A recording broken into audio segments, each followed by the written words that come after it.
الحمد لله نحمده ونستعينه ونستغفره ونؤمن به ونتوكل عليه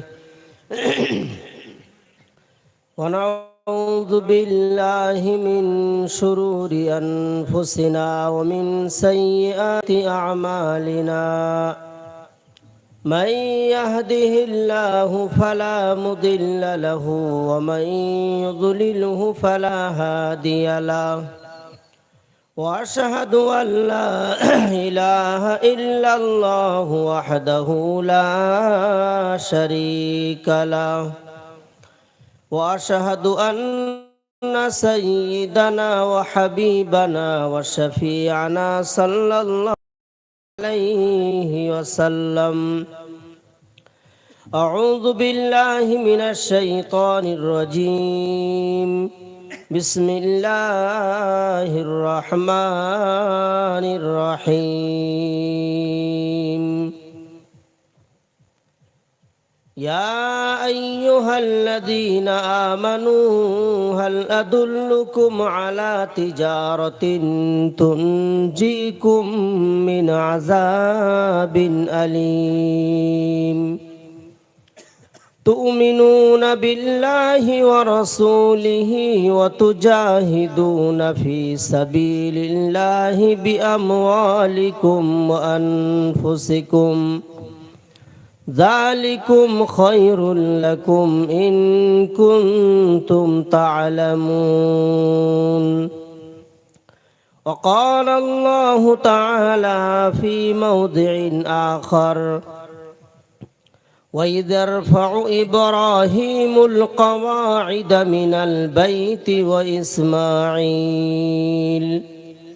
ربنا تقبل منا إنك أنت السميع العليم ربنا وتب علينا إنك أنت التواب الرحيم ربنا وابعث فيهم رسولا منهم يتلو عليهم آياتك ويعلمهم الكتاب والحكمة ويزكيهم إنك أنت العزيز الحكيم آمنت بالله صدق الله العظيم وصدق رسوله النبي الكريم ونحن ذلك من الشاهدين والشاكرين وعلى عباد الله الصالحين সকলে আমরা দরুদ ইব্রাহিম পড়ে নিই আল্লাহুম্মা সাল্লি আলা মুহাম্মাদিন ওয়া আলা আলি মুহাম্মাদিন কামা সাল্লাইতা আলা ইব্রাহিম ওয়া আলা আলি ইব্রাহিম ইন্নাকা হামিদুম মাজিদ اللهم بارك على محمد وعلى آل محمد كما باركت على إبراهيم وعلى آل إبراهيم إنك حميد مجيد আল্লাহ তাআলার অশেষ মেহেরবানি যে আজকের আমরা একটি পবিত্র মাহফিলে তার মনোনীত নির্বাচিত ধর্মগ্রন্থ আল কোরআন থেকে কিছু আলোচনা করার সুযোগ আমরা পেয়েছি। সকলে বলি আলহামদুলিল্লাহ। লাখো কোটি দরুদ ও সালাম শান্তি বর্ষিত হোক প্রিয় নবী বিশ্ব নবী নবীকুলের সরদার সাইয়্যিদুল আম্বিয়া শাফিউল মুজনিবিন জনাব রাসূলুল্লাহ সাল্লাল্লাহু আলাইহি ওয়াসাল্লামের উপরে, জানার মাধ্যমে আল্লাহ তাআলা হক এবং বাতিল, সত্য আর মিথ্যার মধ্যে পার্থক্য করার একটা ক্ষমতা আমাদেরকে দান করেছেন। যে নবীর মাধ্যমে সত্য ধর্মটা আমাদের কাছে পৌঁছে দিয়েছেন সেই নবীর শানে বলি আল্লাহুম্মা সাল্লি আলাইহি আল্লাহুম্মা বারিক আলাইহি। আমরা সকলে অবগত আছি এ বিষয়ে যে বর্তমান সময়ে সারা ভারতবর্ষ শুধু নয়, এশিয়া মহাদেশের অধিকাংশ দেশগুলোতে রবিউল আউয়াল মাসকে কেন্দ্র করে বিভিন্ন অনুষ্ঠানে মানুষ যেভাবে লিপ্ত হয়েছে বা অনুষ্ঠানগুলো করছে, আমরা এ বিষয়ে অবগত আছি। এখন প্রত্যেকটা জিনিসের একটা হক এবং একটা বাতিল আছে, সত্য এবং মিথ্যা দুটো দিক আছে। আজকের আমরা যে আলোচনাগুলো আমাদের আছে তার মধ্যে এটাও ইনশাল্লাহ একটা পার্ট থাকবে যে রবিউল আউয়াল মাসে আমাদের কি করণীয় আর কি বর্জনীয়।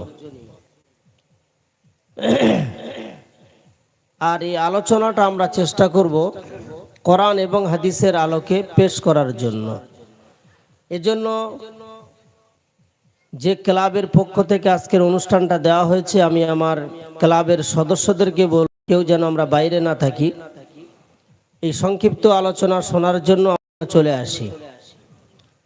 যদি আমরা বাস্তবে নবী প্রেমিক হয়ে থাকি আর এই মাসে প্রোগ্রামটা দেওয়ার উদ্দেশ্য যদি নবী প্রেমিক প্রমাণ দেওয়ার জন্য হয়ে থাকে, তাহলে এই মুহূর্তে বাইরে থাকা চলবে না। আমি আরও বলছি, বাইরে যে সমস্ত ছেলেগুলো আমরা বসে আছি, এটা তোমাদের জন্য দৃষ্টিকটু, ইসলামী অনুষ্ঠানের এটা খেলাফ, তোমরা ভিতরে চলে আসার চেষ্টা করো। তো 12ই রবিউল আউয়াল, এই যে রবিউল আউয়াল মাসটা, এটা আরবির কত নম্বর মাস এটা অনেকে হয়তো জানেন না। আরবি মাসের প্রথম যে মাসটা শুরু হয় সেটা হলো মুহররম মাস, আর শেষ যে মাসটা সেটা হলো হজের মাস। তো রবিউল আউয়াল যে মাসটা, এটা হলো 3 নম্বর মাস, অর্থাৎ মুহররম মাস প্রথম, তারপরে সফর, তারপরে রবিউল আউয়াল। তো এই রবিউল আউয়াল মাস দুদিক থেকে ভূমিকা পালন করে, বড় গুরুত্বপূর্ণ মাস এটা। একদিকে আল্লাহ নবী সাল্লাল্লাহু আলাইহি ওয়াসাল্লাম এ মাসে জন্ম নিয়েছিলেন, তার আগমন হয়েছিল, আর অপরদিকে এই মাসে আল্লাহ নবী সাল্লাল্লাহু আলাইহি ওয়াসাল্লাম তিনি বিদায় নিয়েছিলেন। তো দুদিক থেকে একটা গুরুত্বপূর্ণ মাস। এখন আমরা কোনটা পালন করব, এটা আমাদের ঠিক করতে হবে। একই মাসে যদি একটা মানুষের মৃত্যুও হয়, একটা মানুষের জন্ম হয়, তাহলে আমরা তার জন্মদিবসটা পালন করব না তার মৃত্যু দিবসটা পালন করব, এটা আমাদেরকে ঠিক করতে হবে। কিন্তু একটা বিষয় নিশ্চিত, এটা আমি আপনাদেরকে একটা চ্যালেঞ্জ হিসাবে বলে যাচ্ছি, যদি কেউ আপনাদের কাছে জিজ্ঞাসা করে তাহলে আপনারা দীপ্ত কণ্ঠে নির্ভয়ে কথাটা পেশ করতে পারেন। সেটা হলো এই যে আল্লাহ নবী সাল্লাল্লাহু আলাইহি ওয়াসাল্লাম রবিউল আউয়াল মাসে জন্ম নিয়েছেন, এতে কোনো সন্দেহ নেই। আর সোমবারে জন্ম নিয়েছেন, এতে কোনো সন্দেহ নেই। আর সকালে অর্থাৎ ভোরের টাইমে তিনি জন্ম নিয়েছেন, এতে কোনো সন্দেহ নেই। তাহলে তিনটে জিনিস সবাই একমত। যদি আমরা বলি কোন সময় জন্ম নিয়েছিলেন, তাহলে উত্তর কি আসবে? ভোরের বেলা, ঠিক সকাল হব এরকম একটা সময়, যেটাকে আরবিতে সুবহ সাদিক বলা হয়। আর যদি বলি কি বারে জন্ম নিয়েছিলেন, উত্তর আসবে সোমবার। জেগে শুনবেন, হয়তো কিছু কথা ঘুমি শুনবেন, আর নতুন বলে মনে হবে। কালকের আপনারা উল্টো প্রচার করবেন, এটা করবেন না। আমি প্রতিটা কথা দলিল সহকারে কোরআন এবং হাদিসের আলোকেই পেশ করব ইনশাআল্লাহ। এটা আপনাদের জন্য একটা পুঁজি দিয়ে যাব ইনশাআল্লাহ, এর উপর ভিত্তি করে অনেক কিছু জানতে পারবেন। আর যদি উত্তর এটাই, প্রশ্ন এটাই হয় কি মাসে জন্ম নিয়েছিলেন, তাহলে উত্তর হবে রবিউল আউয়াল মাস। তবে একটা বিষয় যেটা দ্বিমত, সেটা হলো 4 নম্বর প্রশ্নে, যে কত তারিখে জন্ম নিয়েছিলেন, এটা কিন্তু নিশ্চিতভাবে কেউ বলতে পারবে না সঠিকভাবে যে এটা 12ই রবিউল আউয়াল ছিল। তফসির আল্লামা ইবনে কাসির রহমতুল্লাহ আলাইহি তিনি তার গ্রন্থ আল বেদায়া ওয়ান নেহায়া তিনি উল্লেখ করেছেন, 4টি তারিখ উল্লেখ করেছেন। তিনি 8ও বলেছেন, 9 বলেছেন, 12 বলেছেন, 13ও বলেছেন। আবার দেখবেন যারা এই তারিখটাকে বেশি মানে আর মানায় এবং যারা এই দিনটাকে ঈদে মিলাদুন্নবী নাম দিয়েছেন, তানাদের গুরু, তানাদের ওস্তাদ এবং সেই দলের যিনি বাণী বা প্রবক্তা মির্জা গোলাম আহমদ রেজা খাঁ বেরেলভি, যার জন্মস্থান উত্তরপ্রদেশের একটা জায়গা বেরেলি, ওই বেরেলিতে তার বাড়ি। তিনি একটা বই লিখেছেন সাওয়ানেহ আহমদ রেজা খাঁ। তার মধ্যে তিনি নিজে উল্লেখ করেছেন যে আল্লাহ নবী সাল্লাল্লাহু আলাইহি ওয়াসাল্লামের জন্ম তারিখ যে কটা মতামত রয়েছে তার মধ্যে গ্রহণযোগ্য হলো সেটা হলো 8, আবার কেউ বলেছেন 9। তাহলে জন্ম তারিখের ব্যাপারটা নিয়ে যদি তারিখ ধরে বলা যায়, এটা কিন্তু নিশ্চিত কেউ বলতে পারবে না যেটা 12 তারিখ ছিল, এটা কেউ বলতে পারবে না। যদি আপনাদেরকে কোনো আলেম বলেন যে না 12ই ছিল, তাহলে আপনারা তার কাছ থেকে ভালোভাবে শুনবেন, দেখবেন তিনিই বলবেন যে না 12 কোনো গ্যারান্টি নেই। তবে 3টি জিনিসের গ্যারান্টি: সময়, মাস এবং কি বার। এ বিষয়ে একটা হাদিসও আছে, আমি পরে উল্লেখ করব। তবে এ বিষয় নিশ্চিত যে আল্লাহ নবী সাল্লাল্লাহু আলাইহি ওয়াসাল্লাম তিনি মৃত্যুবরণ করেছেন, দুনিয়া ছেড়েছেন, আল্লাহর কাছে সাক্ষাৎ করেছেন, এটা কিন্তু 12ই রবিউল আউয়াল ছিল। এ বিষয়ে 12 ছিল সোমবার এবং মাসও ছিল রবিউল আউয়াল। আর যদি আমরা বার ধরি তাহলে সোমবার তো আছে আর তারিখ কিন্তু 12 রবিউল আউয়াল, এটা ভুলবেন না। এ বিষয়ে কারোর কোনো দ্বিমত নেই।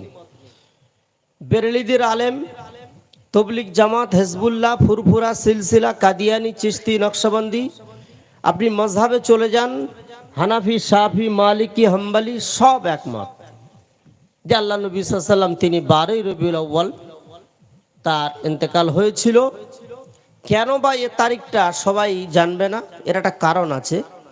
আমি একটা বাহ্যিক ব্যাখ্যা আপনাদেরকে দিয়ে যাই যে এরকম হয়ে গেল কেন, যে এত বড় একজন নবী যার জন্ম তারিখটা আমরা সঠিকভাবে পেলাম না কিন্তু মৃত্যু তারিখটা পেলাম। এটা একদম একটা স্বাভাবিক কারণ আছে। সেটা হলেই যে আল্লাহ নবী সাল্লাল্লাহু আলাইহি ওয়াসাল্লাম যে সময় জন্ম নিয়েছিলেন সেই যুগটা ছিল কিন্তু জাহিলি যুগ। মনে রাখবেন, জাহিলি যুগ। 22 পারা সূরাতুল আহজাবে আল্লাহ বলেছেন তাবাররাজনা তাবাররুজাল জাহিলিয়াতিল উলা, তোমরা সেই জাহিলি যুগের অনুকরণ করো না, অনুসরণ করো না। অর্থাৎ সেই যুগটাকে কোরআনও নাম দিয়েছে, ওটা জাহিলি যুগ ছিল। সেই যুগে লেখাপড়া বলতে কিছু ছিল না। ঘরে যদি কারোর বাচ্চা জন্ম নিত, সেই জন্ম তারিখটা কিন্তু মনে রাখার কেউ প্রয়োজন মনে করতো না। আজকের তাই দেখুন না, এনআরসি হবে, এখন বার্থ সার্টিফিকেট, জন্ম সার্টিফিকেট চাওয়া হচ্ছে। 71 সালে আরও তার পিছনের সার্টিফিকেট শো করাতে বলা হচ্ছে। তো কত মানুষ আন্দোলন করছে যে জন্ম সার্টিফিকেট দেখাতে পারবো না। তার মানে এই যুগেও জন্ম সার্টিফিকেট মানুষের কাছে নেই এখন, যে কে কবে জন্ম নিয়েছে, কত তারিখে, কার বাড়িতে কে লিখে রেখে দিয়েছে। তবে হ্যাঁ, এখন আমাদের প্রজন্ম যেটা আসছে, আমরা বাচ্চাদের জন্ম সার্টিফিকেটটা আগে করে রাখি। কেন? হসপিটালে যাওয়ার নিয়ম করে দেওয়া হয়েছে, সেখান থেকে সার্টিফিকেট দেওয়া হচ্ছে। তো এখন আমরা বলতে পারবো যে আমাদের কাছে বাচ্চাদের জন্ম সার্টিফিকেট আছে, কিন্তু আগে এটা ছিল না। তাহলে 1440 বছর আগে কে কখন জন্ম নিচ্ছে এই তারিখটা লিখে রাখা, এটা কিন্তু সময় ছিল না, যেহেতু জাহেলি যুগ ছিল। আবার আল্লাহ নবী সাল্লাল্লাহু আলাইহি ওয়াসাল্লামের আব্বাজি আব্দুল্লাহ যখন আল্লাহ নবী মায়ের পেটে ছিলেন তখন তিনি বিদায় নিয়েছেন, কে লিখে রাখবে? পরবর্তীতে যখন তিনি জন্ম নিলেন, মাও কিছুদিন পরে চলে গেলেন। তারপরে চাচার দায়িত্বে যখন তিনি গেলেন, চাচাও মারা গেলেন, দাদাও চলে গেলেন। অবশেষে আরেক চাচা আবু তালেব, তার কাছে তিনি লালন পালন হলেন। তো এমন একটা এতিম বাচ্চা যে যার জন্ম তারিখটা সেই সময় লিখে রাখাটা, এটা কিন্তু সম্ভব ছিল না, এটা সম্ভব ছিল না। কিন্তু আল্লাহ নবী সাল্লাল্লাহু আলাইহি সাল্লাম যত বড় হচ্ছেন, যখন 25 বছর বয়স হলো, তখন হযরতে খাদিজাতুল কুবরা রাদিয়াল্লাহু তাআলা আনহাকে তিনি বিয়ে করলেন। আমার পূর্বের মাওলানা সাহেব বলছিলেন, পাখাটা একটু ঘুরিয়ে দিলে মনে ভালো হবে সবাই। হ্যাঁ, একটু ঘুরিয়ে দাও যেখানে।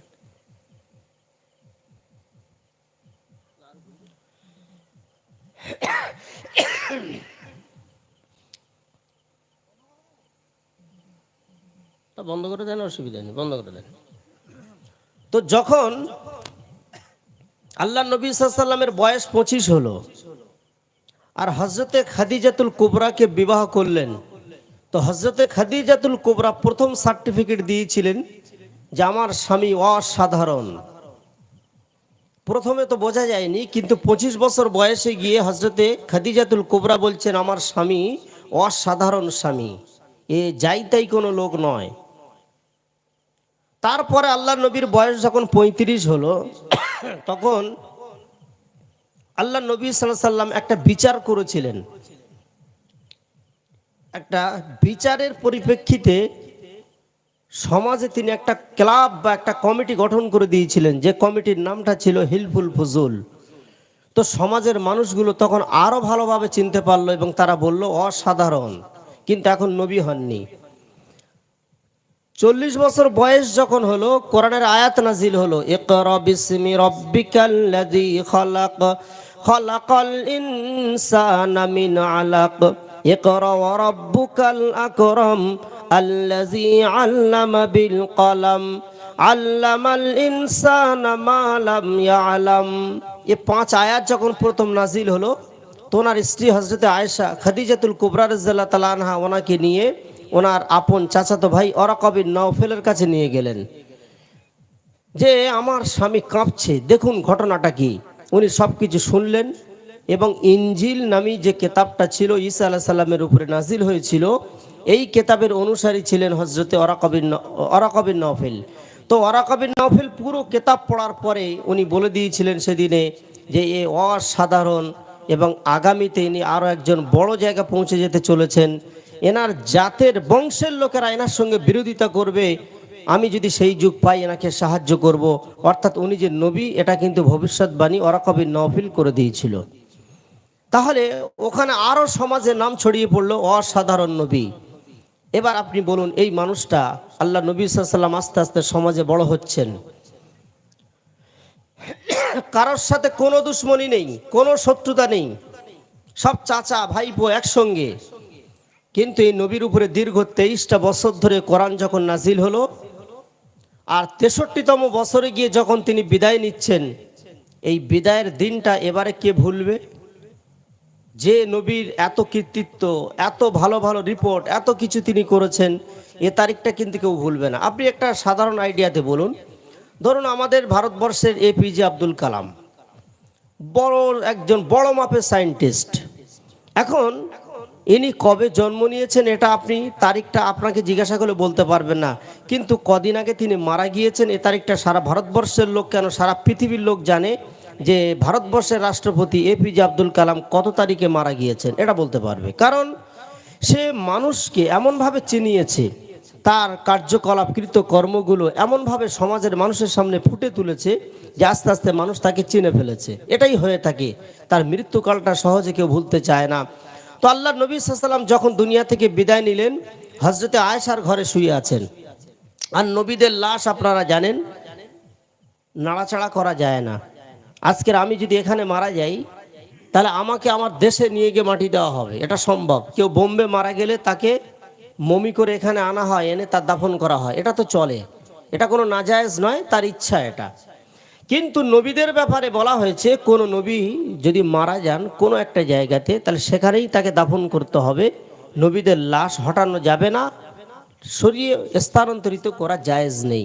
তো আল্লাহ নবী সাল্লাল্লাহু আলাইহি ওয়াসাল্লাম তিনি হযরতে আয়েশার ঘরে ইন্তেকাল করেছিলেন। আপনারা জানেন যে ঘরটা খুব ছোট্ট ঘর ছিল, যার ভিতরে 10 জন মানুষ একসঙ্গে জানাজা, তো দূরের কথা 5 জন একসঙ্গে পড়বে এও সম্ভব ছিল না। ফলে আপনারা জানেন আল্লাহ নবী সাল্লাল্লাহু আলাইহি ওয়াসাল্লামের জানাজা জামাত আকারে হয়নি, ঘরের মধ্যে 1 জন 2 জন করে যারা গিয়েছে তারা ব্যক্তিগতভাবে নামাজ পড়ে তারা সব বার হয়ে চলে এসছেন। আর আয়েশার ঘর, যেটাকে হজরা বলা হয়, এটা কামরাও না, এটা কামরা তবু তো দুটো ভাগ করলে যা হয়, আরবিতে একটা অংশকে হজরা বলা হয়, ছোট্ট একটা ঘর। এখন এই ঘরে আল্লাহ নবী সাল্লাল্লাহু আলাইহি ওয়াসাল্লামের তিনি শুয়ে আছেন, আর তানার শরীরের উপর একটা সাদা কাপড় ফেলে দেওয়া হয়েছিল। হজরতে আয়েশা তার পিতাকে প্রথম খবর দিলেন, অর্থাৎ হজরতে আবু বকর সিদ্দিক রাদিয়াল্লাহু তাআলা আনহুকে। উনি গেলেন, যাওয়ার পরে নবীর চেহারার উপর থেকে কাপড়টা হটিয়ে একটা কপালে চুমু দিয়েছিলেন, আর দিয়ে কথা বলেছিলেন একটা ঐতিহাসিক কথা। হজরত আবু বকর সিদ্দিক তখন বলেছিলেন, যে কথাটা আজও স্বর্ণাক্ষরে লেখা আছে আর আগামীতে থাকবে। তিনি বলেছিলেন, মান কানা ইয়াবুদু মুহাম্মাদান কদ মাত ওমান কানা ইয়াবুদুল্লাহ আল্লাহু হাইয়ুন কাইয়ুম। হে মুহাম্মাদের পূজারীরা, কান খুলে শুনে নাও, যারা মোহাম্মদকে কেন্দ্র করে ইবাদত করেছিলে, নামাজ পড়েছিলে, রোজা রেখেছিলে, হজ করেছিলে, যাকাত দিয়েছিলে, মোহাম্মদকে কেন্দ্র করে যারা ইসলাম ধর্মে এসেছিলে, তারা কান খুলে শুনে নাও, কদ মাতা মুহাম্মদ, মুহাম্মদ মারা গিয়েছে। ওমান কানা ইয়াবুদুল্লাহ, তবে যারা আল্লাহর জন্য ইবাদত করেছিলে, যারা আল্লাহর জন্য সবকিছু করেছিলে, কিন্তু মুহাম্মদ সাল্লাল্লাহু আলাইহি ওয়াসাল্লামের তরিকায়, আল্লাহু হাইয়ুন কাইয়ুম, আল্লাহ আজও আছেন, আগামীতে থাকবেন, তিনি চিরস্থায়ী চিরঞ্জীবী। এই কথাটা হযরত আবু বকর সিদ্দিক কিন্তু বলেছিলেন। এখন বলে তিনি চলে আসলেন। পরেই হযরতে হাফসার পিতা হযরতে ওমরে ফারুক আসলেন। আসার পরে উনিও যথা নিয়মে মাথার উপর থেকে কাপড়টা সরিয়ে আল্লাহ নবী সাল্লাল্লাহু আলাইহি ওয়াসাল্লামের কপালে চুমু দেওয়া তো দূরের কথা, উনি এত রাগা রেগে গেলেন, উনি তলোয়ারটা খাপ থেকে বার করে ওখানে দাঁড়িয়ে তিনি বলেছিলেন যে আজকের কেউ যদি নিজের বিবিকে বিয়ে করতে চায়, বাচ্চাকে এতিম করতে চায়, তো আমার সামনে এসে শুধু একবার বলবে যে মোহাম্মদ মারা গিয়েছে, তার দেহ থেকে তার মুন্ডুটাকে আলাদা করে দেবো আমি। এত রাগা রেগে গিয়েছিলেন, মানে উনি বিশ্বাসই করতে পারছেন না যে এমন নবী মারা যেতে পারেন।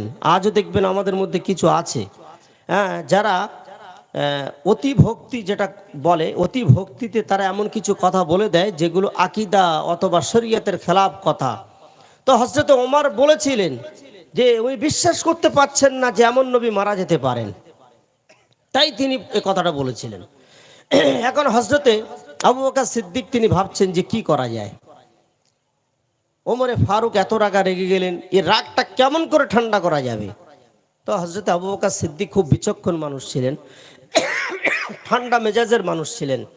উনি হযরতে আয়েশার ঘরের চৌকাঠটা ধরে একটা কোরআনের আয়াত পাঠ করেছিলেন, ওয়ামা মুহাম্মাদুন ইল্লা রাসূল, ওয়ামা মুহাম্মাদুন ইল্লা রাসূলুন কদ খালাত মিন ক্বাবলিহির রাসূল আফা ইম্মাতা আও কুতিলান ক্বালাবতুম আলা আকাবিকুম শাইআ।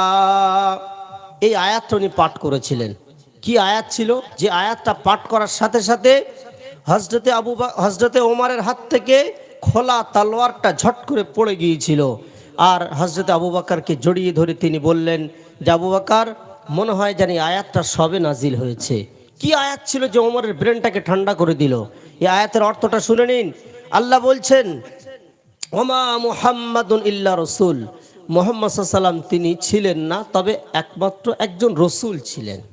কদ খালাত মিন ক্বাবলিহির রাসূল, ইতিপূর্বে অনেক রসুল এসেছেন, সব পার হয়ে গিয়েছেন, সব ইন্তেকাল করেছেন।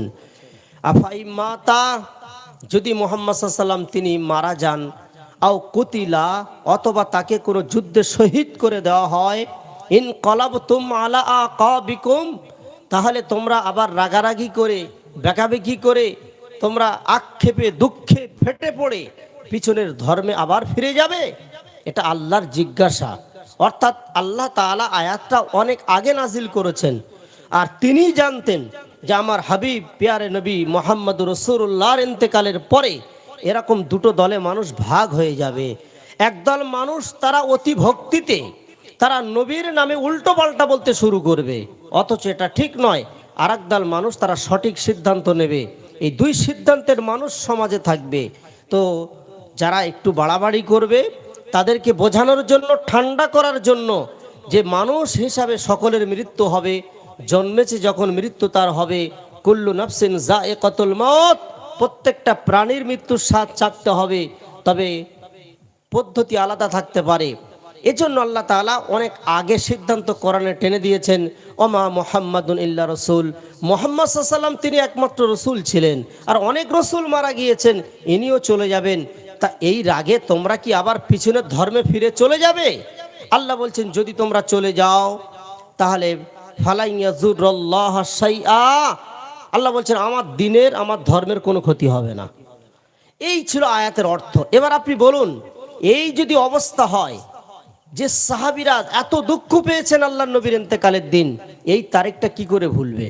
এ ভোলার তারিখ ছিল না, এটা মানে সূর্যের থেকে আরো উজ্জ্বল, নক্ষত্রের থেকে আরো চমকানেওয়ালা একটা তারিখ ছিল, যা ওই ইতিহাসের পাতায় লেখা আছে এটা কিন্তু 12ই রবিউল আউয়াল। এখানে তারিখটা ভুল হবে না। সুতরাং আমি এজন্য আপনাদেরকে বললাম, এই তারিখটা কতজন মনে রেখেছে আমি আপনাদের হিসাব করে বলে দিই। 1,25,000-এর বেশি সাহাবীরা একসঙ্গে এই তারিখটা তানারা মনে রেখেছেন। 1,25,000। কারা কোথায় ছিল এতগুলো সাহাবী? একটু পিছনে ফিরে যাই। আল্লাহর নবী সাল্লাল্লাহু আলাইহি ওয়াসাল্লাম তিনি বিদায় হজের শেষ ভাষণ, আমরা একটা কথা হয়তো কথায় কথায় বলি বিদায় হজের শেষ ভাষণ। বিদায় বলতে একটা মানুষের কি, যে মানুষটা বারবার আমার কাছে আসছে, এবারে সে বিদায় নিচ্ছে, আমরা তাকে বিদায় বলতে পারি। আল্লাহর নবী সাল্লাল্লাহু আলাইহি ওয়াসাল্লামের জীবনে তিনি একটি মাত্র হজ করেছিলেন, আর ওই লাস্ট হজ ওটাই ফার্স্ট হজ। এই বিদায় হজের শেষ ভাষণ তিনি যখন দিচ্ছিলেন সেই সময় কতজন সাহাবী ছিলেন? মানে সব দিক থেকে বিদায়, হজও বিদায়, আর এরপরে আল্লাহ নবী সাল্লাল্লাহু আলাইহি ওয়াসাল্লামের যে সময় শেষ হতে চলেছে এটাও কিন্তু ইঙ্গিত এই হজের দ্বারা পাওয়া যায়। এই হজের ভাষণটা, শেষ ভাষণটা তিনি যখন দিচ্ছিলেন, এই জায়গাটা ছিল আরাফাতের ময়দান। মনে রাখবেন, আমি বোঝার মতো করে কথাগুলো ধীরে ধীরে বলে যাচ্ছি, যাতে করে আপনাদের যেন একটু ব্রেনে কিছু থাকে, একেবারে ওয়াজ মতো করে নয় যে আপনারা মাথার উপরতে পার হয়ে যাবে। এই তারিখটা ছিল, এই দিনটা ছিল কত তারিখ ছিল? কত? 9 জিলহজ, জিলহজ মাসের 9 তারিখ। সময়টা ছিল আসরের পর, আর বার ছিল শুক্রবার। আর যে ময়দানে আল্লাহ নবী শেষ ভাষণটা দেওয়ার জন্য দাঁড়িয়েছিলেন, যে এর পরে এতজন সাহাবীর সঙ্গে আর একসঙ্গে সাক্ষাৎ হবে না, এই ময়দান মাঠের নামটা ছিল, মনে রাখবেন, আরাফাতের ময়দান। আজও 9 তারিখ যখন আসে না, প্রতি বছর হজের মাসের 9 তারিখ যখন আসে, তো হাজিরা সব কিন্তু একসঙ্গে আরাফাতের ময়দানে জমায়েত হয়ে যান। তো আল্লাহর নবী সাল্লাল্লাহু আলাইহি ওয়াসাল্লামের যুগে তিনিও যখন শেষ ভাষণ পেশ করার জন্য দাঁড়িয়েছিলেন, তো সেই শেষ ভাষণে তিনি একটা কথা বলেছিলেন। কি বলেছিলেন?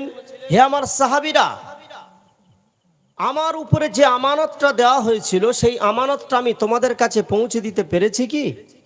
কোন আমানত? যে আমানতের কথা 22 পারা সূরাতুল আহজাব একদম শেষ পৃষ্ঠার শেষ আয়াতে আল্লাহ বলেছেন, ইন্না আরাসনাল আমানাতা আলাস সামাওয়াতি ওয়াল আরজি ওয়াল জিবালি ফাআবাইনা আন ইয়াহমিলাহা ওয়া আশফাকনা মিনহা ওয়া হামালাহাল ইনসান ইন্নাহু কানা যালুমান জাহুলা। আল্লাহ বলছেন, আমি কোরআনকে আমানত নাম দিয়েছি। এই কোরআনকে আমি প্রথম পাহাড়ের উপর রাখতে চেয়েছিলাম, পাহাড়রা বলে দিল আমরা পারবো না। 7 জমিনকে ডেকে বললাম তোমরা কোরআনটাকে নেবে, বললো আমরা পারবো না। আল্লাহ বললেন, আমি অবশেষে সারা পৃথিবীর সকলকে যখন ডেকে পেলাম না, তখন আমি মানবের মধ্যে মহামানব বিশ্বনবী মুহাম্মদ রাসূলুল্লাহর উপরে কোরআনটা নাজিল করলাম। তো এই আমানতের কথা মুহাম্মদ সাল্লাল্লাহু আলাইহি ওয়াসাল্লাম বিদায় হজের ভাষণে স্মরণ করিয়ে বলছেন, আমি সেই আমানতটা তোমাদের কাছে পৌঁছে দিয়েছি তো নাকি? না কোনো আয়াত আমার কাছে গোপন আছে, আমি ওটা বলিনি, গোপন রেখেছি, তোমরা কিয়ামতের দিনে আমাকে ধরবে, বিচারের দিনে আমাকে জবাবদিহি করবে, এখন তোমরা বলো। সাহাবীরা বলেছিলেন, ইয়া রাসূলুল্লাহ, আপনি শুধু পৌঁছে দেননি, আপনি আমাদের আমল করে দেখিয়ে দিয়েছেন। এই কথা শোনার পরে ওই 1,25,000-এর অধিক সাহাবীর মজমাতে আল্লাহ নবী এই আঙুলটা, আজকের আমরা নামাজে দেখবেন এই আঙুলটা আমরা তুলি, কেন? এটাকে শাহাদাত আঙুল নাম দেওয়া হয়েছে। কেন শাহাদাত নাম দেওয়া হয়েছে? এই আঙুলটা আল্লাহ নবী সাল্লাল্লাহু আলাইহি ওয়াসাল্লাম সাক্ষীর জন্য ব্যবহার করেছিলেন। এটা কিন্তু সাক্ষীর জন্য ব্যবহার হয় না, এই বুড়ো আঙুলটা সাক্ষীর জন্য ব্যবহার হয় না। সাক্ষীর জন্য আঙুলটা সবসময় এটাই ব্যবহার হয়, এক আল্লাহকে সাক্ষী, যে কোনো জিনিসের সাক্ষীর ক্ষেত্রে এটাই ব্যবহার হয়। তো আল্লাহ এই আরাফাতের ময়দানে দাঁড়িয়ে সাহাবীদের এই উত্তরে তিনি সাক্ষী হিসাবে আল্লাহকে এই আঙুলটা দেখিয়ে বলেছিলেন, আল্লাহুম্মা শাহাদ, আল্লাহুম্মা শাহাদ, আল্লাহুম্মা শাহাদ। এ আল্লাহ আপনি সাক্ষী থাকেন, আপনি সাক্ষী থাকেন, আপনি সাক্ষী থাকেন। কিসের উপরে সাক্ষী? যে আমি কোরআনের প্রত্যেকটা আয়াত এ সাহাবীদের কাছে পৌঁছে দিয়েছি।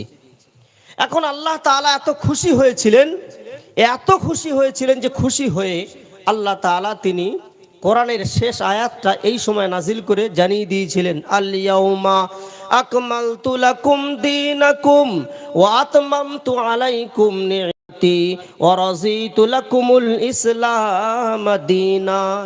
মুহাম্মদ, আমি এত খুশি হয়েছি তোমার সাক্ষীর উপরে, আমি এজন্য কোরআনের শেষ আয়াতটা তোমার উপরে নাজিল করে ইসলামটাকে কমপ্লিট ঘোষণা করে দিলাম। বলি সুবহানাল্লাহ, জোরে বলি সুবহানাল্লাহ। এই আয়াতের অর্থ কি ছিল? আজ ইসলাম কমপ্লিট করলাম। আল্লাহ টানটা দেখছেন, আজ কমপ্লিট করলাম, তার মানে এর আগে হয়নি। এর আগে ইসলাম কমপ্লিট ছিল না, ইসলাম অসম্পূর্ণ ইসলাম ছিল, কিন্তু ছিল। এজন্য ইসলামটাকে আপনি দুটো পার্টে ভাগ করুন। যারা আমার কথাগুলো একটু যুক্তি সহকারে শুনছেন, আমি তাদের জন্য এটা যুক্তি দিচ্ছি। আপনি ইসলামটাকে দুটো পার্টে ভাগ করুন। একটা হলো হযরতে আদম থেকে শুরু করে মুহাম্মদ সাল্লাল্লাহু আলাইহি ওয়াসাল্লাম পর্যন্ত একটা ইসলামের যুগ ছিল, কিন্তু ছিল ভাঙাচোরা ইসলাম ছিল, অসম্পূর্ণ হলেও ইসলাম ছিল, অন্য কোনো ধর্ম নয়, ইসলাম ছিল। আদমের যুগে ছিল, নূহ আলাইহিস সালামের যুগে ছিল, মুসার যুগে ছিল, ঈসার যুগে ছিল, দাউদ ও সুলাইমানের যুগে ছিল। তারা সকলেই ইসলামের দাওয়াত দিয়েছেন, সকলে ইসলামের দাওয়াত দিয়েছেন।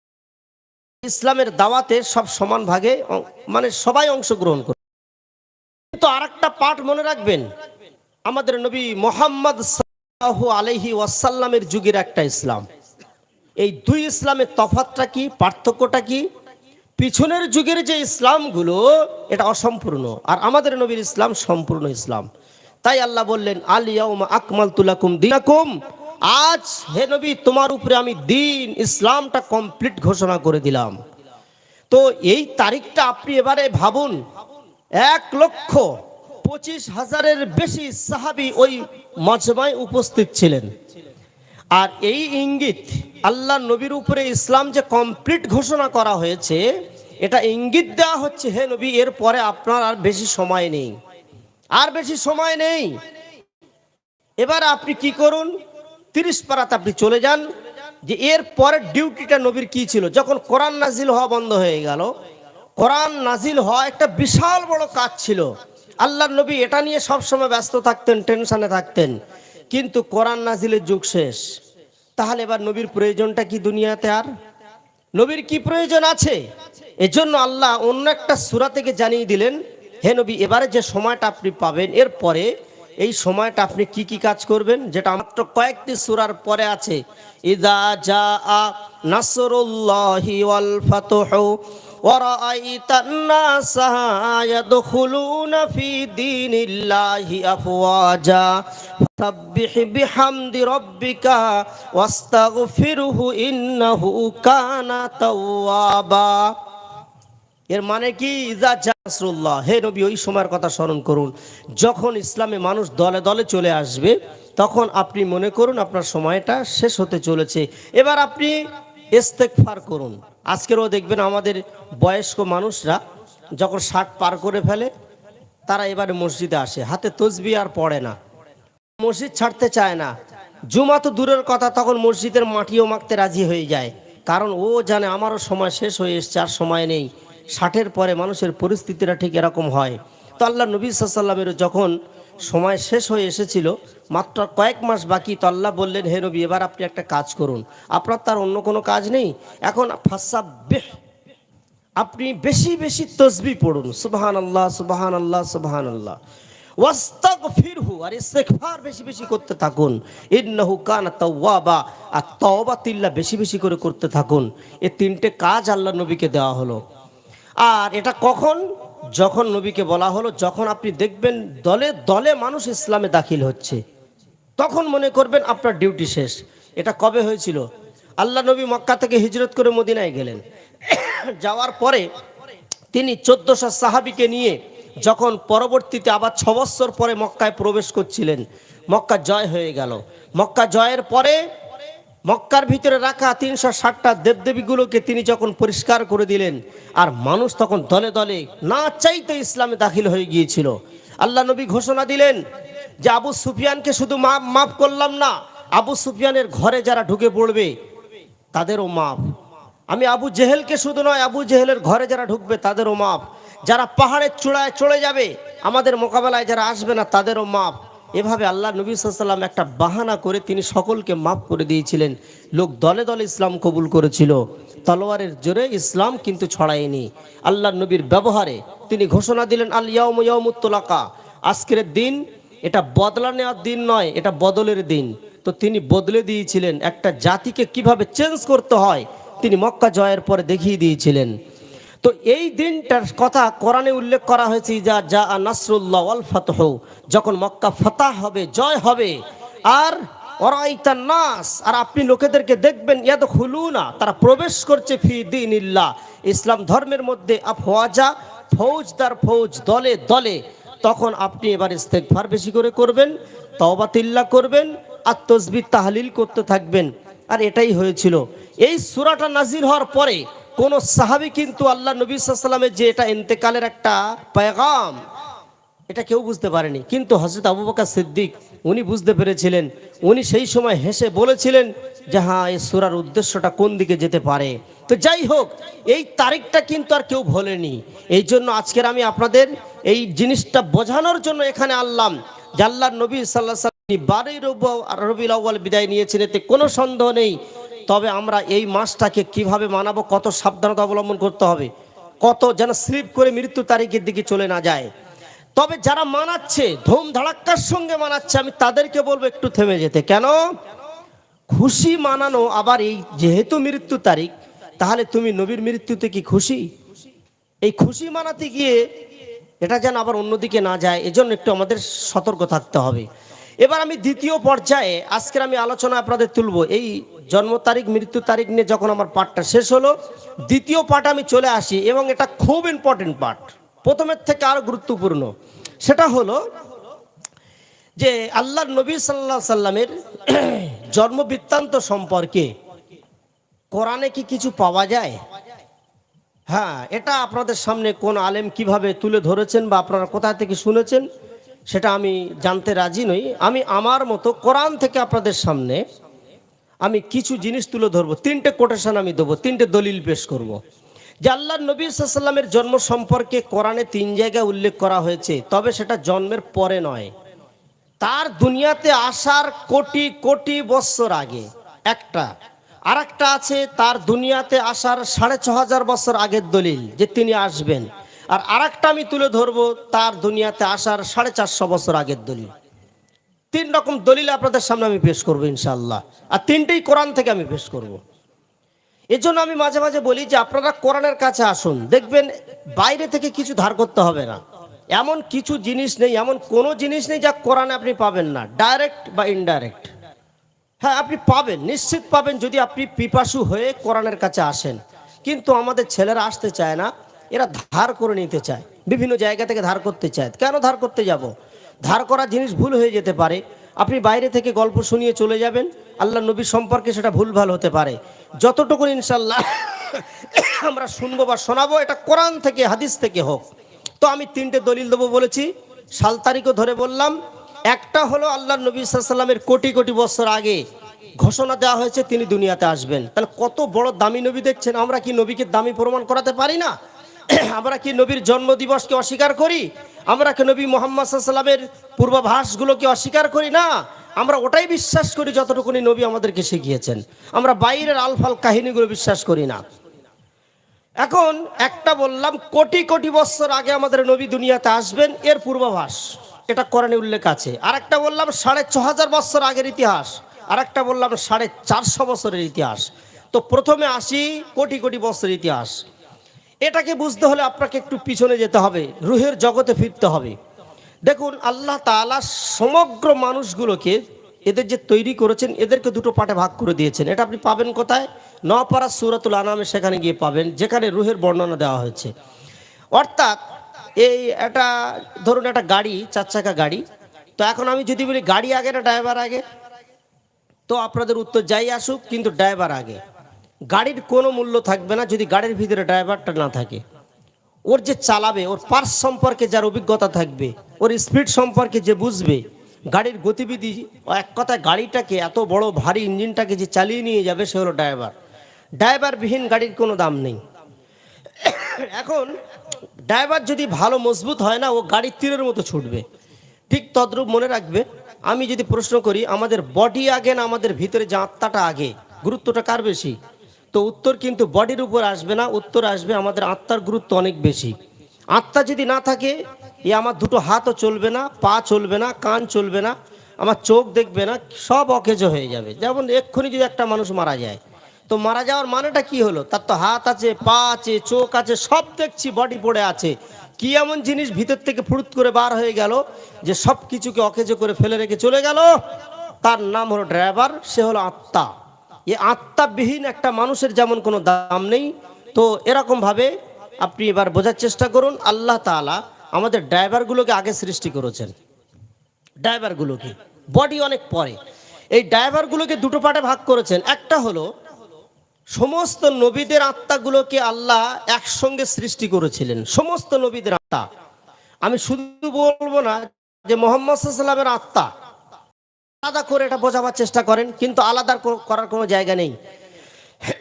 সমস্ত নবীদের আত্মাগুলো, দলিল কোরআনে আমি পরে আসছি, অর্থাৎ আদম থেকে শুরু করে মুহাম্মদ সাল্লাল্লাহু আলাইহি ওয়াসাল্লামের আত্মা, এদেরকে সৃষ্টি করে একটা ট্রেনিংয়ে রাখা হয়েছিল। বাস্তব ট্রেনিং না দিলে এরা কিভাবে সমাজে গিয়ে লোকগুলোকে চালাবেন? এক একটা কওমের কাছে গিয়ে তাদের 950 বছর, কারোর 1000 বছর, কারোর 1500 বছর তাদের থাকতে হবে, কওমকে চালাতে হবে, জাতিকে পরিচালনা করতে হবে, তাদের আত্মাগুলোকে কত মজবুত আকারে তৈরি করতে হবে। তো আল্লাহ প্রথম দফায় নবীদের আত্মা তৈরি করলেন, আর দ্বিতীয় দফায় তৈরি করেছিলেন সমস্ত মানুষের আত্মাগুলো। তা আমি মানুষের আত্মার দিকে এখন যাব না, নবীদের আত্মার কাহিনীটা কোরআন থেকে শোনাই। সমস্ত নবীদের আত্মাগুলোকে আল্লাহ তাআলা যখন সৃষ্টি করলেন, সৃষ্টি করার পরে ওদেরকে ট্রেনিং দিলেন। সেই ট্রেনিংয়ে স্বয়ং আল্লাহ ভাষণ দিচ্ছেন আর বলছেন, হে মুসা, হে দাউদ, সুলাইমান, হে আদম, সব নবীদেরকে সম্বোধন করে বললেন। নবীরা ছিলেন না, নবীদের আত্মাগুলো, তোমরা আজকের আমার সামনে একটা কথা স্বীকার করো, যদি তোমাদের মাঝে মুহাম্মদ সাল্লাল্লাহু আলাইহি ওয়াসাল্লাম তিনি এসে যান, আমি এই মুহাম্মদকে তোমাদের মধ্যে কারোর যুগে যদি পাঠিয়ে দিই, আর মুহাম্মাদের সাথে তার যে কোরআন এটা পাঠিয়ে দিই, তোমরা মুহাম্মাদের সাথে আর কোরআনের সাথে কি ব্যবহার করবে, এইটা আমাদেরকে আজকের বলো। এই চুক্তিটা আল্লাহ করিয়ে নিচ্ছেন। তো সেই দিনে সমস্ত নবীদের আত্মা এক বাক্যে বলে উঠেছিল, শুধু মুহাম্মদ সাল্লাল্লাহু আলাইহি ওয়াসাল্লামের আত্মা নয়, সমস্ত নবীদের আত্মা তারা বলে উঠেছিল, ক্বালু আকরারনা, আমরা মেনে নিলাম, আমরা মুহাম্মাদের যুগ যদি পাই তাহলে আমরা মুহাম্মাদের উপর ঈমান আনবো। এবারে দলিলটা আমরা শুনি, ওয়াইদ আখাযাল্লাহু মিসাকান নাবিয়্যিন লামা আতাইতুকুম মিন কিতাবিন ওয়া হিকমা সুম্মা জাআকুম রাসূলুম মুসাদ্দিকুল লিমা মাআকুম লাতুমিনুন্না বিহি ওয়া লাতানসুরুন্নাহ ক্বালা আকরারতুম ওয়া আখাযতুম আলা যালিকুম ইসরি ক্বালু আকরারনা ক্বালা ফাশহাদু ওয়া আনা মাআকুম মিনাশ শাহিদিন। চমৎকার দলিল আমি পেশ করলাম, কোটি কোটি বছর আগে আমাদের নবীর দলিল। এর অর্থটা কি জানেন? আল্লাহ বলছেন, ওই সময়ের কথা স্মরণ করো যখন আমি সমস্ত নবীদের আত্মাগুলোকে একত্রিত করে তাদের কাছ থেকে একটা অঙ্গীকার করে নিয়েছিলাম, মিসাকান নাবিয়্যিন। মিসাক মানে চুক্তি করানো। আমি সমস্ত নবীদের ব্যাপারে একটা চুক্তি করিয়েছিলাম যে তোমাদের কাছে এক রসুল আসতে চলেছেন আর একটা কিতাব আমি পাঠাতে চলেছি, তোমরা লাতুমিনুন্না বিহি ওয়া লাতানসুরুন্না, তোমরা সেই নবীর উপর ঈমান আনবে কিনা বলো, সেই নবীকে তোমরা সাহায্য করবে কিনা বলো।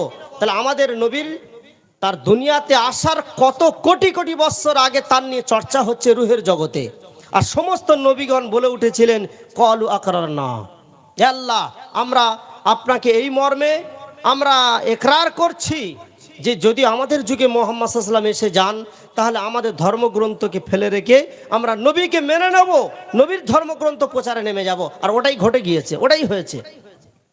তাহলে একটা উত্তর আমরা পেলাম। দ্বিতীয় উত্তর আমরা চলে আসি যে আল্লাহর নবী সাল্লাল্লাহু আলাইহি ওয়াসাল্লামের যেটা ৬৫০০ বছর আগে, তার সম্পর্কে কি বলা হয়েছে।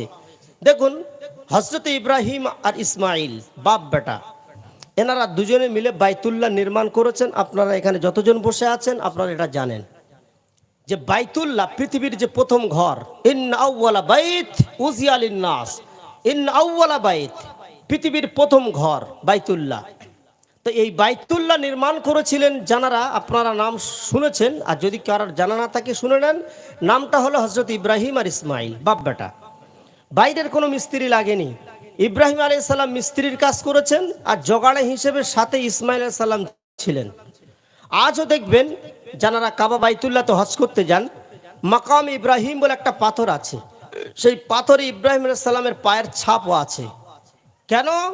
ওই পাথরে দাঁড়িয়ে, তখন তার সিঁড়ি বা এরকম ধরনের বাঁশ দিয়ে ভাড়া করা হতো না, ওই পাথরের উপর দাঁড়িয়ে তিনি পাথরগুলো বাইতুল্লাহ দেওয়ালগুলো গেঁথেছিলেন। তো সে পাথর আজও আছে। এখন এই বাইতুল্লাহ নির্মাণ যখন হয়ে গেল, কমপ্লিট হয়ে গেল, তো হযরত ইব্রাহিম আলাইহিস সালাম তিনি আল্লাহর কাছে সুযোগ বুঝে একটা দোয়া করেছিলেন। আর আমি আপনাদেরকে আগেও বলেছিলাম, আজকেরও ব্র্যাকেটের মধ্যে রাখেন এটা, যদিও আজকের আমরা আলোচনার বিষয়বস্তুর বাইরে, কিন্তু যেহেতু এটা বললে আপনাদের উপকার হবে মনে করে আমি কথাটা তুলছি, এটা ব্র্যাকেটের মধ্যে রাখেন। কোনো নেক কাজ যদি আপনারা কোনোদিন করে থাকেন, ছোট হোক বড় হোক, 2 টাকা দান করেছেন, 5 টাকা দিয়েছেন, 10 টাকা দিয়েছেন, আর 10,000 টাকা মসজিদে দান করেছেন, বা এই অনুষ্ঠানটা যে আপনারা আজকের করছেন নিশ্চয়ই কম বেশি আপনারা কেউ হাত লাগিয়েছেন, সব ক্ষেত্রে আমি বলছি, এবং আমাদের বাড়ির মহিলাদেরকেও আমি বলছি, যদি আপনারা কোনোদিন একটা ডিমও আল্লাহর রাস্তা দান করে থাকেন, তাহলে এই ডিমের মূল্যটা কিন্তু আপনারা দিতে শিখবেন। আজকের অধিকাংশ দান আমাদের বেকার হয়ে যায়। 10,000 টাকা দিলাম, 10 লাখ টাকা দিলাম, কিচ্ছু আসে যায় না যদি আপনি দানটাকে ব্যবহার না করতে পারেন। ব্যবহার মানে এই নয় যে আপনার দেওয়ার দরকার দিয়ে দিলেন, ওরা নিয়ে মসজিদে গিয়ে দেবে, কবুল হয়ে যাবে, এত সহজ নয়। দানটাকে কবুল করানো আলাদা জিনিস, আর দান করা আলাদা জিনিস। দান করলেন কবুল হয়ে গেল, এরকম কোনো সিস্টেম কিন্তু নেই। তাহলে তো অনেক কিছু হয়ে যেত। নামাজ পড়লাম কবুল হয়ে গেল, রোজা রাখলাম রোজা কবুল হয়ে গেল, এত সস্তা নয়। ওটাকে কবুল করাতে হয়, এর জন্য আপনাকে অনেক মেহনত করতে হবে, আপনাকে ছোট হতে হবে।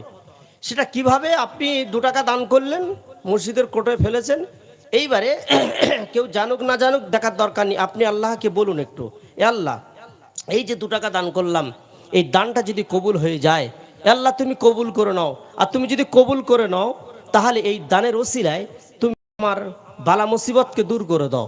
এইবার সিরিয়াল আপনি কার কার আনবেন আনুন। বাড়ির ছেলে অসুস্থ, আল্লাহ তুমি সুস্থ করে দাও, কার ওসিলায়? দানের ওসিলায়। আমাদের তো উল্টো পাল্টা ওসিলা দেয়। দেখবেন আমাদের পাশে যারা পৌতিলিকতায় বিশ্বাসী, তারা যেমন ওসিলা দেয়, গাছের ওসিলা, মাছের ওসিলা, সাপের ওসিলা, বড় বড় জিনিসের ওসিলা। তো আজকের আমাদের মধ্যেও কিছু মুসলমান জন্ম নিয়েছে যারা বেচারা না জানার কারণে যাত্রার ওসিলা দেয়। না, আলফাল ওসিলা দেওয়া যাবে না, ওসিলা দেওয়া জায়েজ আছে, কিন্তু সেটাও সিস্টেমে আপনাকে আসতে হবে। সেই সিস্টেমটা কি? 3টে জিনিসের আপনি দেবেন। একটা হলো আপনার নেক আমলের ওসিলা আপনি দেন, আল্লাহর অসংখ্য গুণাবলী নাম আছে, নামের ওসিলা দেন। আর যদি কোনো আল্লাহওয়ালা আপনার মজমায় থাকে, আপনি তার ওসিলা দিতে পারেন। শর্ত হলো তার মাধ্যমে যে দোয়াটা করাবেন তাকে আপনার মজমায় উপস্থিত থাকতে হবে। সে থাকবে আপনার লন্ডনে, আপনি এখানে, তার নামে দোয়া চাইবেন, এসব চলবে না। তাকে ডাকুন, তার মাহফিলে হাজির করুন। 3টে সব দলিল আছে কোরআনে। আমি দলিলের আগে এটা চলে আসি। যদি আপনি 2 টাকা দান করেন, তো এটা নিশ্চয়ই নেক কাজ। এই নেক কাজটা বেকার করবেন কেন? আল্লাহকে বলুন না, আল্লাহ 2 টাকা দিয়েছি, এটা যেন বেকার না যায়, এর ওসিলায় তুমি আমার এই করে দাও, সেই করে দাও। এইবার আল্লাহকে আপনি শুনিয়ে দিন, আল্লাহ আপনারা এক এক করে সিরিয়াল পূরণ করবেন যদি দানটা কবুল হয়ে যায়। তো হযরত ইব্রাহিম আলাইহিস সালাম ইনি সুযোগ যে বাইতুল্লাহ নির্মাণ করা বড় নেক কাজ, এত বড় কাজ আমি যখন করলাম, তো আল্লাহর কাছে কিছু না চেয়ে যাই কি করে? বেকার করে দেবো না। উনি বাইতুল্লাহ নির্মাণ যখন কমপ্লিট হয়ে গেল, তখন আল্লাহর কাছে একটা মোনাজাত করেছিলেন, যেটা আল্লাহ কোরআনে উল্লেখ করেছেন। প্রথম পারা, একদম শেষের দিকে চলে যাবেন, সেকেন্ড লাস্ট পৃষ্ঠা, একদম উপরে লেখা রয়েছে ওয়াইদারফাউ ইব্রাহিমুল কওয়াইদা মিনাল বাইতি ওয়া ইসমাঈল রব্বানা তাকাব্বাল মিন্না রব্বানা তাকাব্বাল মিন্না ইন্নাকা আনতাস সামিউল আলিম রব্বানা ওয়া তুব আলাইনা ইন্নাকা আনতাত তাওয়াবুর রহিম। তারপরে দোয়া করছেন, ঐতিহাসিক দোয়া আমাদের নবীর জন্য, রব্বানা ওয়াবআস ফীহিম রাসূলাম মিনহুম ইয়াতুলু আলাইহিম আয়াতিকা ওয়া ইউআল্লিমুহুমুল কিতাবা ওয়াল হিকমাহ ওয়া ইন কানু মিন ক্বাবলু লাফি দালালিম মুবিন। মানাটা শুধু শুনেনি, ব্যাখ্যা করার দরকার নেই। আল্লাহ বলছেন ওই সময়ের কথা স্মরণ করো যখন ইব্রাহিম আর ইসমাইল বাপ বেটা মিলে বাইতুল্লাহ নির্মাণ করেছিলেন, আর করার পরে আল্লাহকে বলেছিলেন রব্বানা তাকাব্বাল, আমাদের রব আপনি আমাদের পক্ষ থেকে কবুল করুন। সুযোগ একটা এসছে, এই সুযোগে আল্লাহ বলেছিলেন যা চাইবে তাই কবুল করব। যাও, এত বড় কাজ যখন আমার করে দিয়েছো তোমরা, যা চাইবে তাই কবুল করব। তো ওনারা বললেন এ আল্লাহ আপনি আমাদের পক্ষ থেকে একটা দোয়া কবুল করুন, ইন্নাকা আনতাস সামিউল আলিম, আপনি মহা শূন্যওয়ালা, আপনি মহাজ্ঞানী। তা আল্লাহ বললেন চাও, কি চাইবে চাও। আচ্ছা, ওই সময় এত বড় একটা সুযোগ, তো ওনার বিবি হজরতে হাজরা অর্থাৎ ইসমাইলের আম্মাজি কি কষ্টে ছিলেন আপনারাই বলুন। তার থাকার ঘর ছিল না, পান করার পানি ছিল না, জনমানব শূন্য মরুভূমি এলাকাতে তিনি রেখে এসেছিলেন। তো একটা বিল্ডিং এর দাবি করতে পারতেন। এ সুযোগ যদি আমাদের জীবনে এসে যায় একটা দোয়া কবুল হবে, তো আমরা মনে হয় নিজেদের স্বার্থের জন্য, বিবি বাল বাচ্চার নিজের সুখ শান্তির জন্য টাকা পয়সা বিল্ডিং বালাখানা চেয়ে বসে থাকতাম। কিন্তু হযরত ইসমাইল আলাইহিস সালাম নিজের ছেলের ঘর নেই, আমাদের জন্য বাইতুল্লাহ নির্মাণ করলেন। বিবির থাকার ঘর নেই, কিন্তু তিনি কি চাইলেন আমরা একটু ভাবি। তিনি দোয়া করলেন রব্বানা ওয়াবআস ফীহিম রাসূলা, হে আল্লাহ আমার এই যে ছেলে আমার সঙ্গে আজকের কাজ করেছে, জোগাড়ের কাজ করেছে, সাথ দিয়েছে ইসমাইল, এই ইসমাইলের বংশে তুমি একজন রসুল তুমি দান করো। একটা রসুল, দুটো দরকার নেই। আপনারা জানেন লক্ষাধিক নবী দুনিয়াতে এসছেন, কিন্তু সব ওনারই সন্তান। তিনি দাউদের জন্য দোয়া করলেন না, তিনি সুলাইমানের জন্য দোয়া করলেন না, মুসার জন্য দোয়া করলেন না, ঈসার জন্য দোয়া করলেন না। তিনি দোয়া করলেন একজন রসুল তুমি দাও আমার এই ছেলের বংশে। নাম যদি নাও বলে থাকেন, কিন্তু আমরা বুঝতে পারছি কোন নবীর জন্য তিনি চাচ্ছেন। আমি এই জন্য বললাম যে আমাদের নবী সাল্লাল্লাহু আলাইহি ওয়াসাল্লামের জন্মের বহুকাল আগে নবীর নিয়ে আলোচনা কোথায় কোথায় হয়েছে শুধু মনে রাখবেন। একটা রুহের জগতে একটা বাইতুল্লাহ নির্মাণের পরে ঐতিহাসিক সময় ছিল, চরম মুহূর্ত ছিল, দোয়া কবুলের সময় ছিল। ওনার জাতির পিতা তিনি চেয়েছেন এ আল্লাহ এই ছেলের বংশে একজন রসুল তুমি দাও। আর শুধু রসুল বলে তিনি চুপ হয়ে যাননি, যে রসুলের কাজ হবে ইয়াতুলু আলাইহিম আয়াতিকা, এ আল্লাহ তোমার নাজিলকৃত কোরআনের আয়াতগুলো তিনি মানুষের সামনে প্রথম নাম্বার তেলাওয়াত করবেন। ওয়া ইউআল্লিমুহুমুল কিতাব, আর কোরআনটাকে তিনি শিক্ষা দেবেন। ওয়াল হিকমা, এর ভিতরে যে রহস্যগুলো আছে, তথ্যগুলো আছে, বিজ্ঞান ভিত্তিক তথ্যগুলো, আসমান জমিনের রহস্যগুলো তিনি তুলে তুলে ধরবেন। এত কিছু বললেন আল্লাহ এমন একজন গুণে গুণান্বিত একজন রসুল তুমি আমার এই বংশে পাঠিয়ে দিও। কিন্তু বড় চমৎকার বিষয় আরবি গ্রামারের, এই কথাটা যখন বলছিলেন তখন তিনি সাল তারিখ বলেননি, আল্লাহ এবছরে দাও পরের বছরে দাও, না, আল্লাহর উপরে ছেড়ে দিলেন একজন রসুল তুমি দাও, ব্যাস এতটুকুনি। কবে পাঠাবে, কত নবীর পরে আসবে, নামটা কি হবে, আল্লাহ এটা তোমার উপরে ছাড়লাম। তো কত বছর পরে দোয়াটা কবুল হয়েছিল জানেন? আজকের আমরা জোহরের সময় যদি দোয়া করি আল্লাহ আমার 10,000 টাকা লাগবে, আসর পর্যন্ত অপেক্ষা করব, যদি টাকা পেয়ে যাই ভালো, না পেয়ে যাই আসরের নামাজ ছেড়ে দেবো। মানে আমরা এত তাড়াহুড়ো করি, আল্লাহর কাছে কোনো জিনিস চাই, চাওয়ার পরে এত বিচলিত হয়ে যাই, যেটা চাইবো মনে হয় কারেন্টের মতো পেয়ে যাই তো ভালো, আর না হলে আমরা আর নামাজের ধারে বাড়ে আসবো না, অথবা মুসিবত যদি আসে তো নামাজ পড়বো, নইলে আসবো না। কিন্তু নবী একজন এত বড় দামি নবী, তিনি দোয়া করলেন একজন বিশ্ববিখ্যাত নবীর জন্য। আল্লাহ তাআলা সময় নিলেন এই দোয়াটা কবুল করতে কত 6,500। অর্থাৎ ইব্রাহিম আলাইহিস সালাম এই দোয়াটা যখন করলেন, এই দোয়া করার 6,500 বছর আমাদের নবী মুহাম্মদ সাল্লাল্লাহু আলাইহি ওয়াসাল্লাম সেই দোয়ার ফল হিসাবে দুনিয়াতে এসেছিলেন 6,500। হাদিস আছে, পরে বলছি লাস্টে। তাহলে এটা একটা চরম মুহূর্ত গেল। এবার আমি চলে আসি 3 নম্বর, যেটা আমি বলেছিলাম আল্লাহ নবী সাল্লাল্লাহু আলাইহি সাল্লামের আসার পূর্বে অর্থাৎ 450 বছরের আগে দলিলটা আমি দিই। ওটা হলো 28 পারা সূরা সাফ আয়াত নম্বর 4-এ আপনি সেখানে দেখবেন, যেটা ঈসা আলাইহিস সালামের সঙ্গে জড়িত। ওয়াইদ ক্বালা ঈসা ইবনু মারইয়াম ইয়া বানি ইসরাঈলা ইন্নী রাসূলুল্লাহি ইলাইকুম মুসাদ্দিকাল লিমা বাইনা ইয়াদাইয়া মিনাত তাওরাতি ওয়া মুবাশশিরাম বিরাসূল ইয়াতি মিন বাদি ইসমুহু আহমদ। দেখছেন, এখানে তো নাম নিয়ে বলা হয়েছে আহমদ। অর্থাৎ আপনারা জানেন ঈসা আলাইহিস সালাম তো আমাদের নবীর প্রায় 450 বছর আগের নবী ছিলেন। তা তানার মুখে আহমদ নামটা আসলো কোত্থেকে, আল্লাহ যদি না জানাতেন? অর্থাৎ এখানে ঈসা আলাইহিস সালাম কি বললেন? আল্লাহ বলছেন স্মরণ করো ওই সময়ের কথা।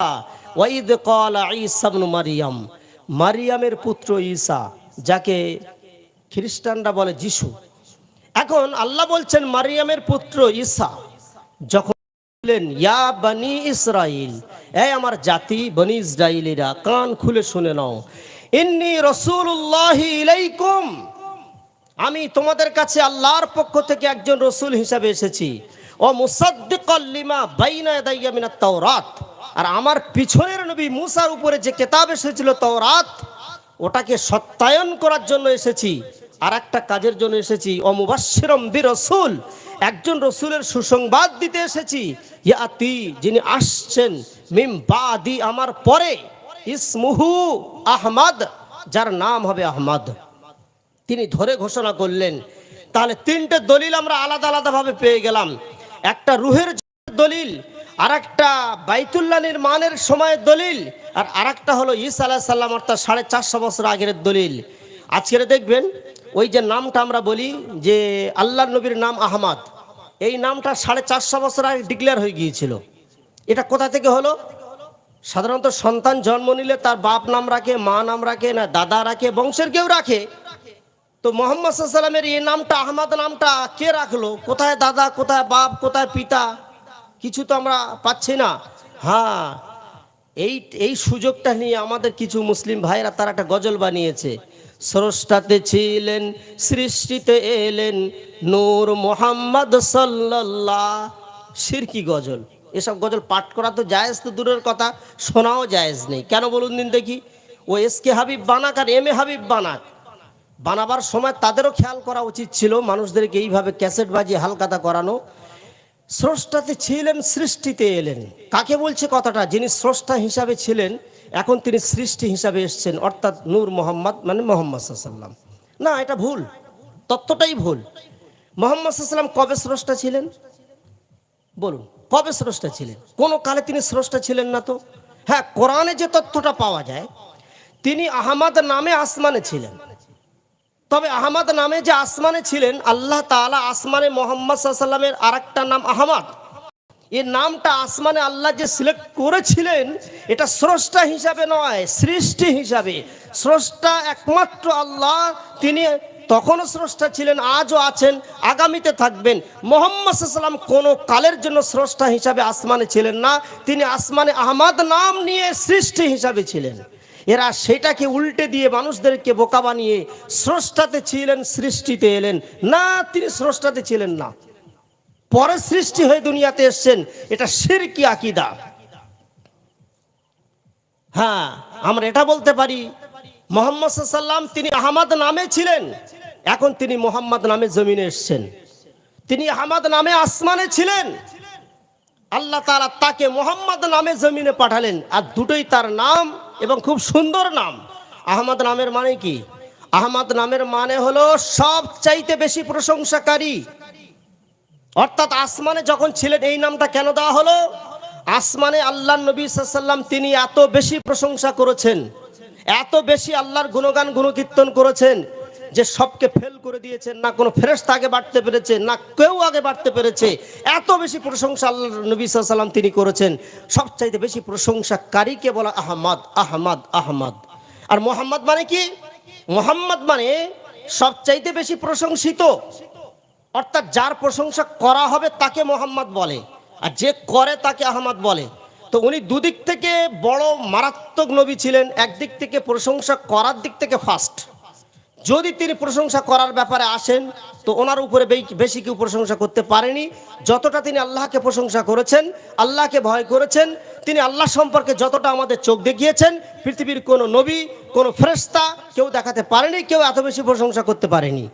অপরদিকে মুহাম্মদ সাল্লাল্লাহু আলাইহি ওয়াসাল্লাম দুনিয়াতে যখন আসলেন, মানুষ তাকে এত প্রশংসা করেছে, গাছ তাকে এত প্রশংসা করেছে, মাছ তাকে প্রশংসা করেছে। এবারে হলেন তিনি প্রশংসা, তাকে পাহাড় প্রশংসা করে, জমিনের বাসিন্দারা প্রশংসা করে, তারা মোহাম্মদের প্রশংসা করেছে।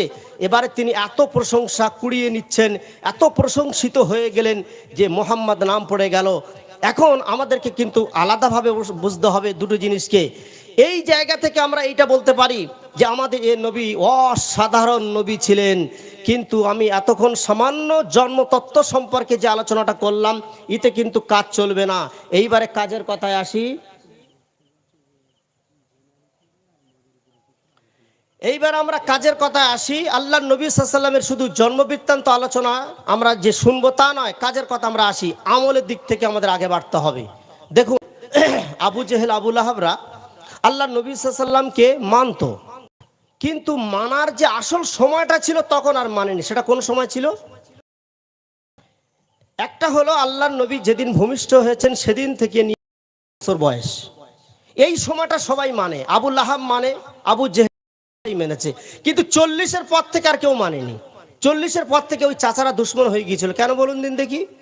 একটা হলো মিলাদুন নবী, আর একটা হলো সিরাতুন নবী। সিরাতুন নবীর সময়টা যখন নবী হলেন তারপর থেকে শুরু হয়।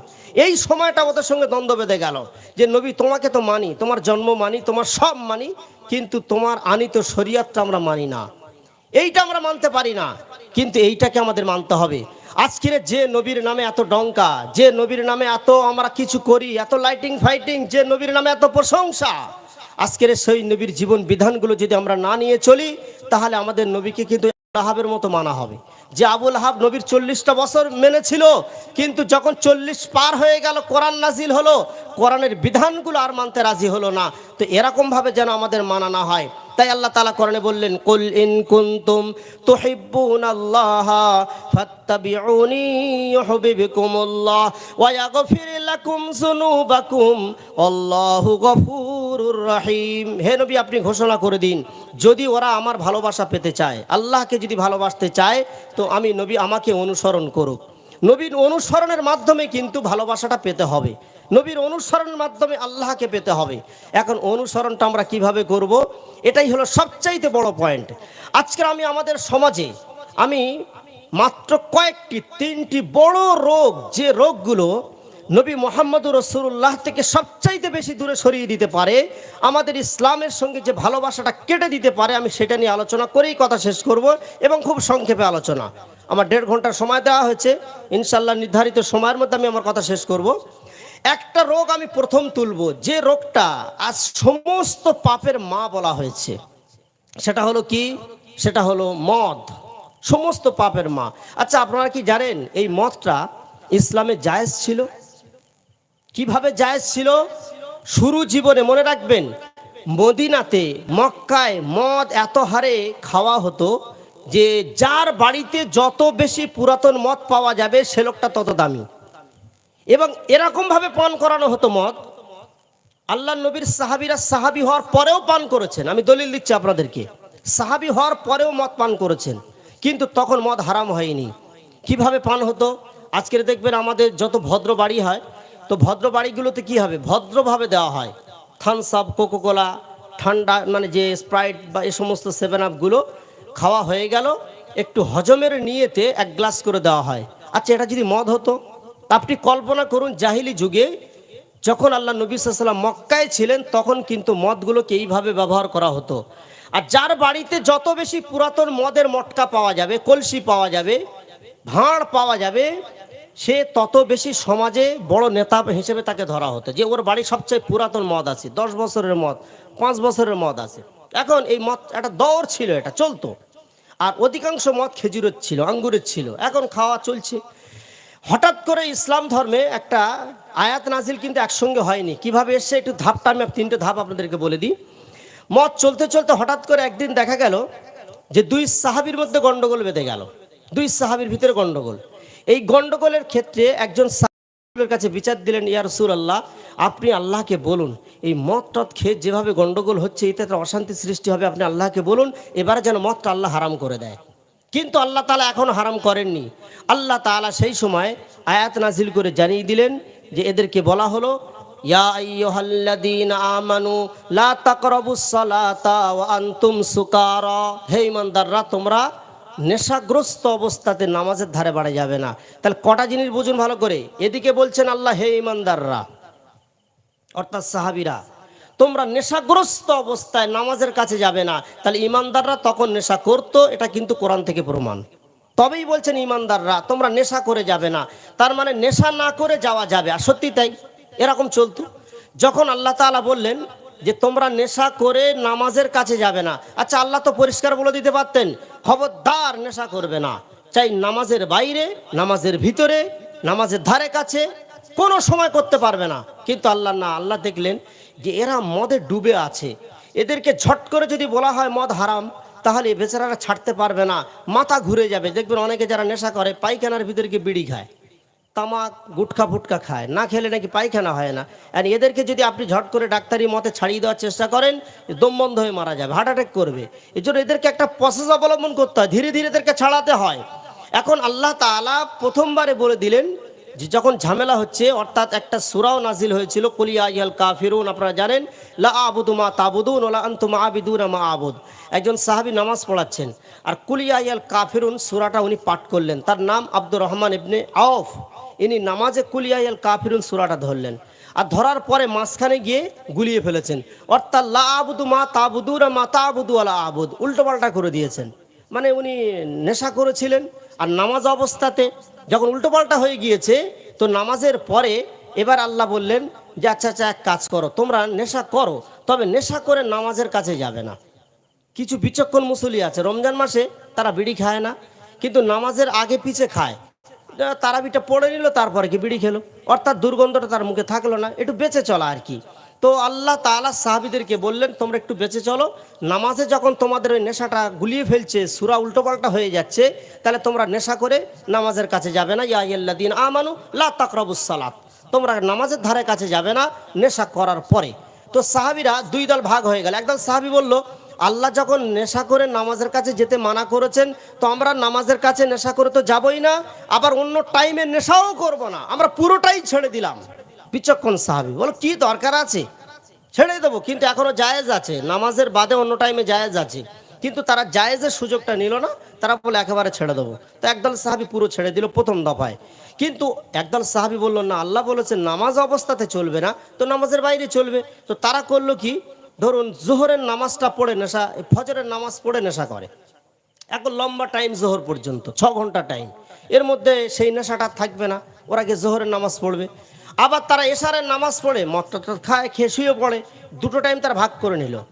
আবার এতেও গন্ডগোল বেঁধে গেল। কি গন্ডগোল বেঁধে গেল, 10-12 জন সাহাবী হযরতে উসমান ইবনে আফফানের বাড়িতে দাওয়াত খেতে গিয়েছে। দাওয়াত টাওয়াত খাওয়া হয়ে গিয়েছে,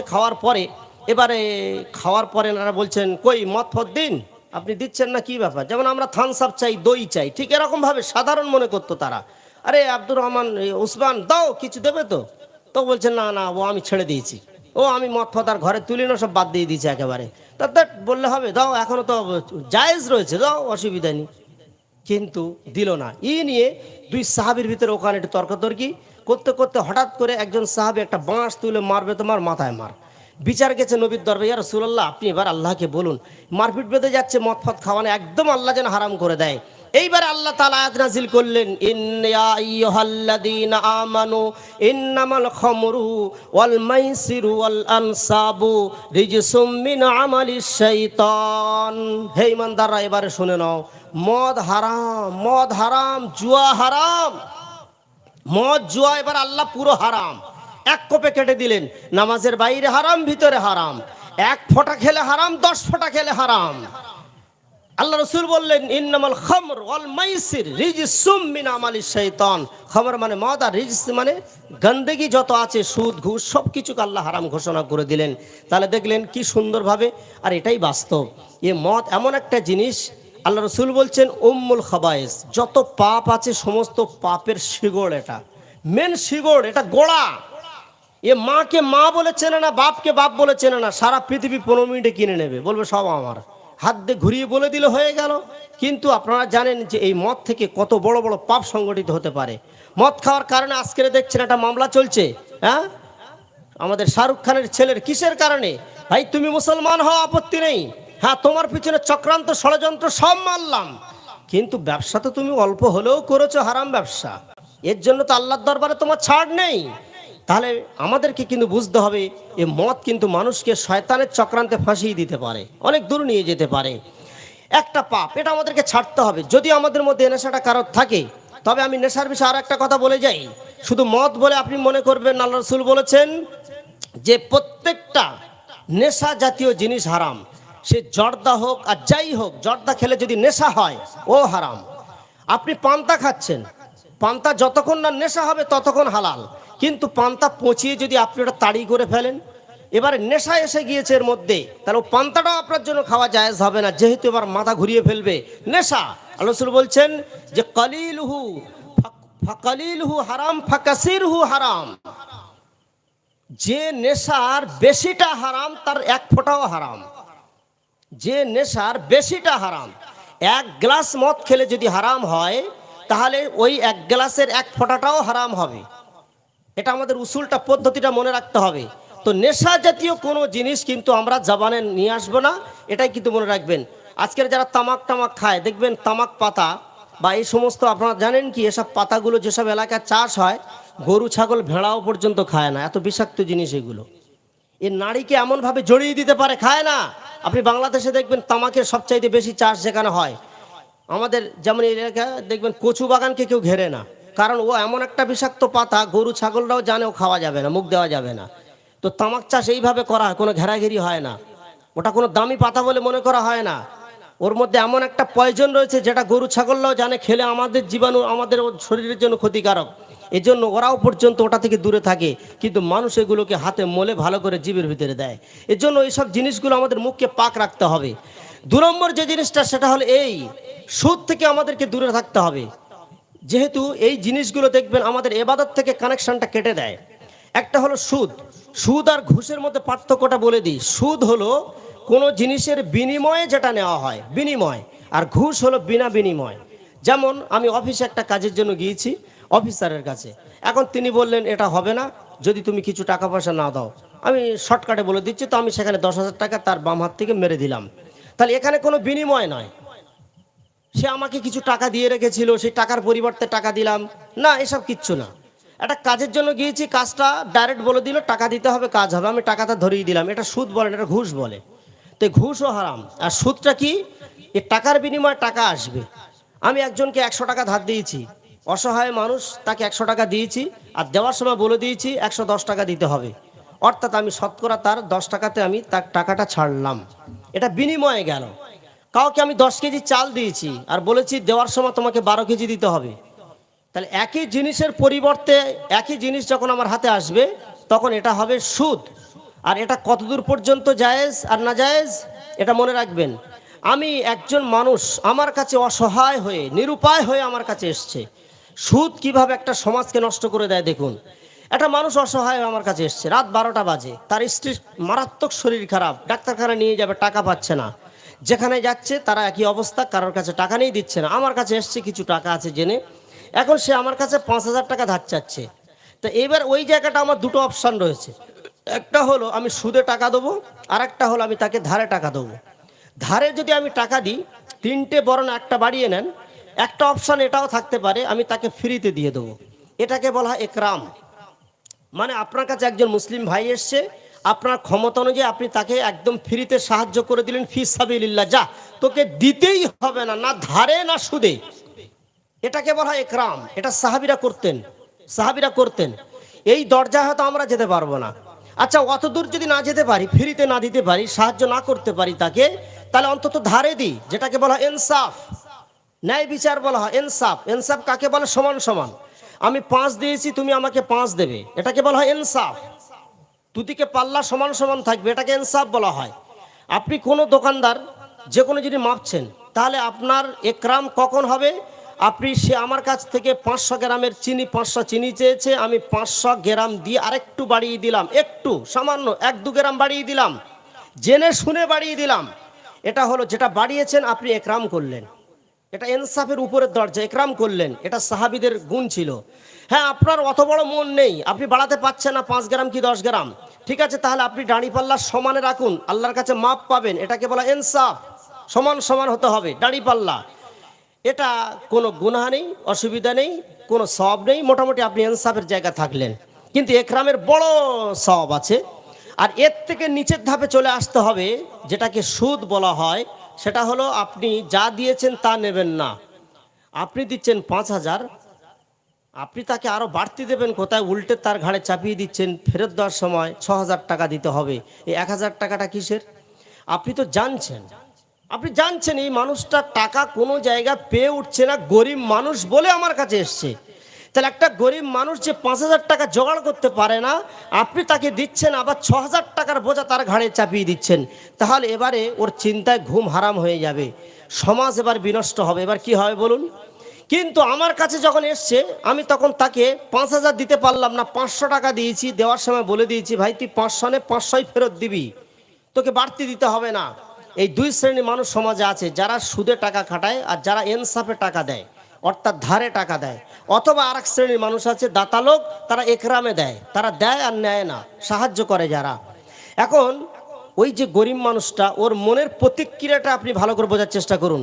আজকের আল্লাহ রসুল এমনি বলেননি যে সুদখোরদের যদি চিনতে চাও দেখে নেবে, যারা নামকরা সুদখোর ওদের মুখটা হয়ে যাবে সরু আর পেটটা হয়ে যাবে মোটা। পেটটা মোটা হয়ে যাবে, যতদিন যাবে ওদের পেট বড় হয়ে যাবে, মনে হয় জানা কিছু একটা এবার সিজার ফিজার করতে হবে। দেখবেন এত মোটা হয়ে যাচ্ছে, দেখতে খারাপ লাগবে, বেঢাপ মতো লাগবে একদম সুদখোরদের পেট। এটা আল্লাহ রসুলের হাদিস। এখন সমাজে ওই গরিব মানুষটার কথা ভাবুন, ও যে টাকাটা নিয়ে চলে গেল, ও রাতের অন্ধকারে দোয়াটা কার জন্য করবে? যে তাকে ইনসাফ করেছে, ধার দিয়েছে, ওই টাকা তাকে ফেরত দিতে হবে, তার জন্য দোয়া করবে? না যে সুদে দিয়েছে, বলেছে 1,000 টাকা দেওয়ার সময় বাড়তি দিতে হবে, তার জন্য দোয়া করবে? ও বরং মনে মনে ও কি করবে জানেন? বদদোয়া করবে, বলবে শালা এইরকম সুদ করে না মরা পর্যন্ত গ্রাম শান্ত হবে না, কোনোদিন দোয়া দিতে পারে না, দোয়া দিতেই পারে না। ও বরং এটাই ভাববে যে এই সুদখোরগুলো যদি সমাজে না থাকতো বরং ভালো হতো, কবে মরবে এরা। আর বাইচান্স যদি মারাও যায়, তখন বলবে ওর নাম করা সুদ করছিল, ও শালা আমার উপরে এরা জুলুম করেছিল। আর যারা ইনসাফ করবে তাদের জন্য সমস্ত মানুষগুলো মন থেকে দোয়া দেবে। সমাজটা বিগড়ে যাচ্ছে কেন বলুন দিন দেখি? আজকের এক শ্রেণীর সুদখোর, তারা সুদের বোঝা গরিবদের ঘাড়ে এমনভাবে চাপিয়ে রেখেছে যে তাদের সঙ্গে সবসময় দ্বিমত। একটা গরিবদের সঙ্গে তাদের বনিবনা হচ্ছে না, ধনী লোকদের বনিবনা হচ্ছে না। এই জন্য এই সুদরামি পাপ থেকে আমাদেরকে বেরিয়ে আসতে হবে। হ্যাঁ, আমরা একরাম করব, আর না পারি তো ইনসাফ করব, ধার দেবো, মানুষকে সাহায্য করব। যদি তা না পারি মোটেই দেবো না, কিন্তু সুদের টাকা খাটানো যাবে না। এ মারাত্মক ভয়াবহ একটা পাপ। আর সুদখোরদের 2 নম্বর ক্ষতিটা আমি বলে দিই। এই সুদের যে ব্লাডটা তৈরি হবে, মনে রাখবেন এই ব্লাডটা ট্রান্সফার হয় খুব দ্রুত। আপনি একা একটা হারাম খেয়েছেন, ধরুন কারোর বাগানের কলা না বলে খেয়েছেন, এর যে ব্লাডটা তৈরি হবে এটা বাচ্চার ভিতরে যাবে ধীরে ধীরে। কিন্তু সুদের মাধ্যমে যে ব্লাডটা আপনার তৈরি হলো, এটা আপনার সন্তানের ভিতরে 7 নসল যেতে বেশি সময় লাগবে না, দ্রুত ট্রান্সফার হয়ে যায়। ফলে সুদখোরদের সন্তানদের ভিতরে প্রভাব যাবে, আবার ও নসল চলতে থাকবে। রাসূল বলেছেন, কেউ যদি সুদের মতো পাপ একটা কাজ, বড় গুনাহ কবিরা করে বসে, তাহলে এর প্রভাবটা কত পিঢ়ি পর্যন্ত যেতে পারে? 7 পিঢ়ি পর্যন্ত যেতে পারে, 7 পিঢ়ি। যেমন ধরুন, আমি একটা হাদিস থেকে আপনাদেরকে একটা প্রমাণ দিই। একসঙ্গে 100 ঘোড়া রাখা আছে, তার ভিতরে একটা কালো ঘোড়া। তো সাহাবী বলছেন, ইয়া রাসূলুল্লাহ, আমার ঘোড়া তো কোনোটা কালো নেই, তো সব তো সাদা, এই কালো ঘোড়াটা কোত্থেকে আসলো? আমার আগের যত ঘোড়া ছিল তারা সব সাদা ছিল, আমার সাদা ঘোড়ার নসল, এই কালো কোত্থেকে ঢুকলো? আল্লাহ রাসূল বলছেন, লাফালাফি করো না, শোনো, হয়তো এর পূর্বপুরুষে 7 পিঢ়ি উপরে কোনো কালো একটা কেউ ছিল, তার সেই বীর্যের একটা নসল 7 পিঢ়ি পর্যন্ত চলতে পারে, তুমি কি এটা জানো? তাহলে ইয়া রাসূলুল্লাহ, এটা আমার জানা ছিল না। তো যেমন নসল 7 পিঢ়ি পর্যন্ত চলতে পারে, আমি জানবো না, হয়তো আমার একটা কোনো ছেলে একটা কানা হয়ে জন্মেছে, হতে পারে আমার পূর্বপুরুষে কেউ ছিল এমন একটা রোগ নিয়ে জন্মেছে যেটা আমার নেই, আমার বাপের নেই, আমার দাদার নেই, কিন্তু 7 পিঢ়ি মানে বিশাল লম্বা পিঢ়ি, সেখান থেকে জন্মাতে পারে। এজন্য এটা আমাদের ভাবতে হবে, এই ব্লাডটা আমাদের পাক করতে হবে। ব্লাড যে যত পাক রাখবে, দেখবেন তার নামাজে তত মন টানবে, ওহির দিকে, ওহির রাস্তায় তার তত মন টানবে। আর এটাই হলো বাস্তব জিনিস। আর একটা পাপের কথা বলে আমি আপনাদের ইতি টানবো ইনশাল্লাহ, একটা দামি কথা বলে সেটা শুনে সকলে যাবেন। 3 নম্বর পাপ হলো, সেটা হলো এই জেনা। এ বড় ভয়াবহ একটা পাপ, আপনারা জানেন। এই জেনায় কি করে? নসল খারাপ করে দেয়। জেনার সবচাইতে বড় ক্ষতিকারক দিক নসলটা খারাপ করে দেয়। একই জিনিস, কি অবস্থা দেখুন। শরিয়ত কাকে বলে? আজকালের ধরুন একটা ছেলে, আমাদের সমাজটা নষ্ট নষ্ট হচ্ছে কোত্থেকে? একটা ছেলে এসে বলল সে ভালোবাসে, আলহামদুলিল্লাহ খুব ভালো জিনিস, মেয়েকে ভালোবাসে, অথবা একটা মেয়ে ছেলেকে ভালোবাসে। এখন বাম্মাকে সে বলতে পারে, এটা তার অনুমতি আছে, ভালোবাসাটা খারাপ জিনিস নয়, তবে যদি সেটা সঠিক রাস্তায় হয়। বাম্মাকে যদি বলে অথবা কারো দিয়ে যদি বলায়, তাহলে জেনে রাখবেন এটা তার উচিত বলা, নিজে ডাইরেক্ট, মা আমি অমুক মেয়েকে ভালোবাসি, কোনো অসুবিধা নেই। আজকের আমরা এই জায়গায় ঠকে গিয়েছি বাঙালি মুসলমানরা। কোথায় ঠকেছি জানেন? ভারতবর্ষে একটা বই আপনাদের নাম বলছি, ইসলামী শাদী বলে, ওটা পড়ে নেবেন। আমাদের সমাজে পিতামাতারা যেমন একটা সন্তানদের সঙ্গে একটা বড় ভুল করছে, সেটা হলো এই যে ভুলের খেসারাতটা তাকে দিতে হয় ছেলের সঙ্গে বাপের দুশ্মনির আকারে। কিভাবে? প্রত্যেকটা গার্জেন সে ভাবে আমার ছেলেকে বিয়ে দেবো, আর বিয়ে দেওয়ার পরে ছেলেটাকে আমার সংসারে রেখে দেবো, বউ আমার খিদমত করবে, আমার রান্না করে দেবে, আমাদের 2 লোকের খাওয়াবে, বউকে আলাদা হতে দেবো না, বউ আমার সংসারে থাকবে। এই মানসিকতাটা একদম শরীয়ত বিরোধী মানসিকতা। না, বউ আপনার জন্য আসবে না, আপনাকে খিদমত করার জন্য সে আসেনি, সে স্বামীর খিদমতের জন্য এসছে। আপনার খিদমত স্ত্রী আছে, আপনার রান্না করে খাওয়াবে। তবে নিয়ম যেটা সেটা হলো এই যে একটা ছেলে যখন সে সাবালক হবে, নিজে ইনকাম করতে শিখবে, এইবারে বাপের কাজ হলো তাকে বিয়ের ব্যবস্থা করা আর তার বাসস্থানের ব্যবস্থাটা করে দেওয়া। একদম আপনি আগে থেকে ঘর আলাদা করে নিন। এই যুক্তিটা বোঝার পরে আপনি যদি কোনো গার্জেন থাকেন ট্রাই করে দেখবেন। একটা ছেলেকে বিয়ে দেন আপনার সংসারে থাকাকালীন, তার সঙ্গে আপনার সম্পর্ক কেমন থাকে। আর একটা ছেলেকে বিয়ে দেন তার ঘরটা আলাদা করে দেওয়ার পরে, দেখবেন দুজনের ভিতরে আসমান জমিন ফারাক হবে। আপনি ঘর আগে আলাদা করুন, এটা আপনার শরীয়ত বলছে, এটা নিয়ম। আপনি ঘর আলাদা করে দেন, তাকে বুঝিয়ে দেন বাবা এটা তোমার ঘর। বিয়ের আগে তার সমস্ত সংসার গুছিয়ে দেওয়ার পরে ওই শ্বশুর বাড়িতে টাকা এনে ছেলের বউ দেবে ছেলে, আর সেই টাকা দিয়ে আপনি ঘর সাজাবেন, ওসব আশা বাদ দেন। আপনি তার সরঞ্জাম সব কিছু গুছিয়ে দেওয়ার পরে ছেলেটাকে বিয়ে দিন। বউ আসবে প্রথম রাত থেকে আলাদা ঘরে থাকবে, আপনার ঘরে না। তার ঘরটা সে বুঝে নেবে, তার সংসারটা সে ধরবে, হাল ধরবে যে না এটা আমার ঘর, এটা আমার স্বামীর ঘর। আর ছেলে প্রথম দিন থেকে আলাদা থাকবে, বাপের থেকে সেপারেট থাকবে। এইবারে ছেলে আপনার জন্য কি করবে? বাজারে যাবে, যদি একটা আপেলও নিয়ে আসে, ওটা এনে যদি আপনার হাতে দেয়, তখন আপনার সঙ্গে ভালোবাসাটা দেখবেন তত্তর করে বাড়তে থাকবে।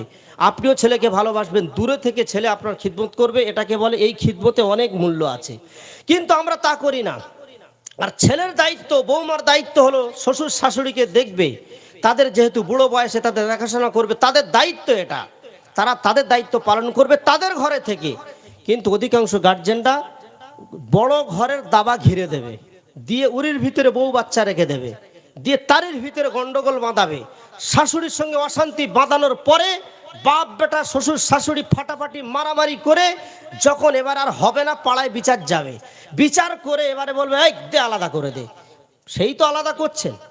তার শরীয়ত বলছে বিয়ের আগে আলাদা করো, তার হাঁড়ি আলাদা করো, তার ঘর আলাদা করো। সাবালক হয়ে গিয়েছে, তার স্বাবলম্বী করে দাও। না দিতে পারো, বিয়ে দিতে যাচ্ছ কেন? ছেলে বা করবে কেন?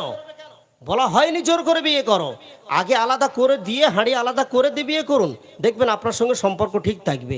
কিন্তু সেই হাঁড়ি আলাদা নয়, এক সংসারে থেকে মারামারি ফাটাফাটির পরে আলাদা হচ্ছে বিচার করে।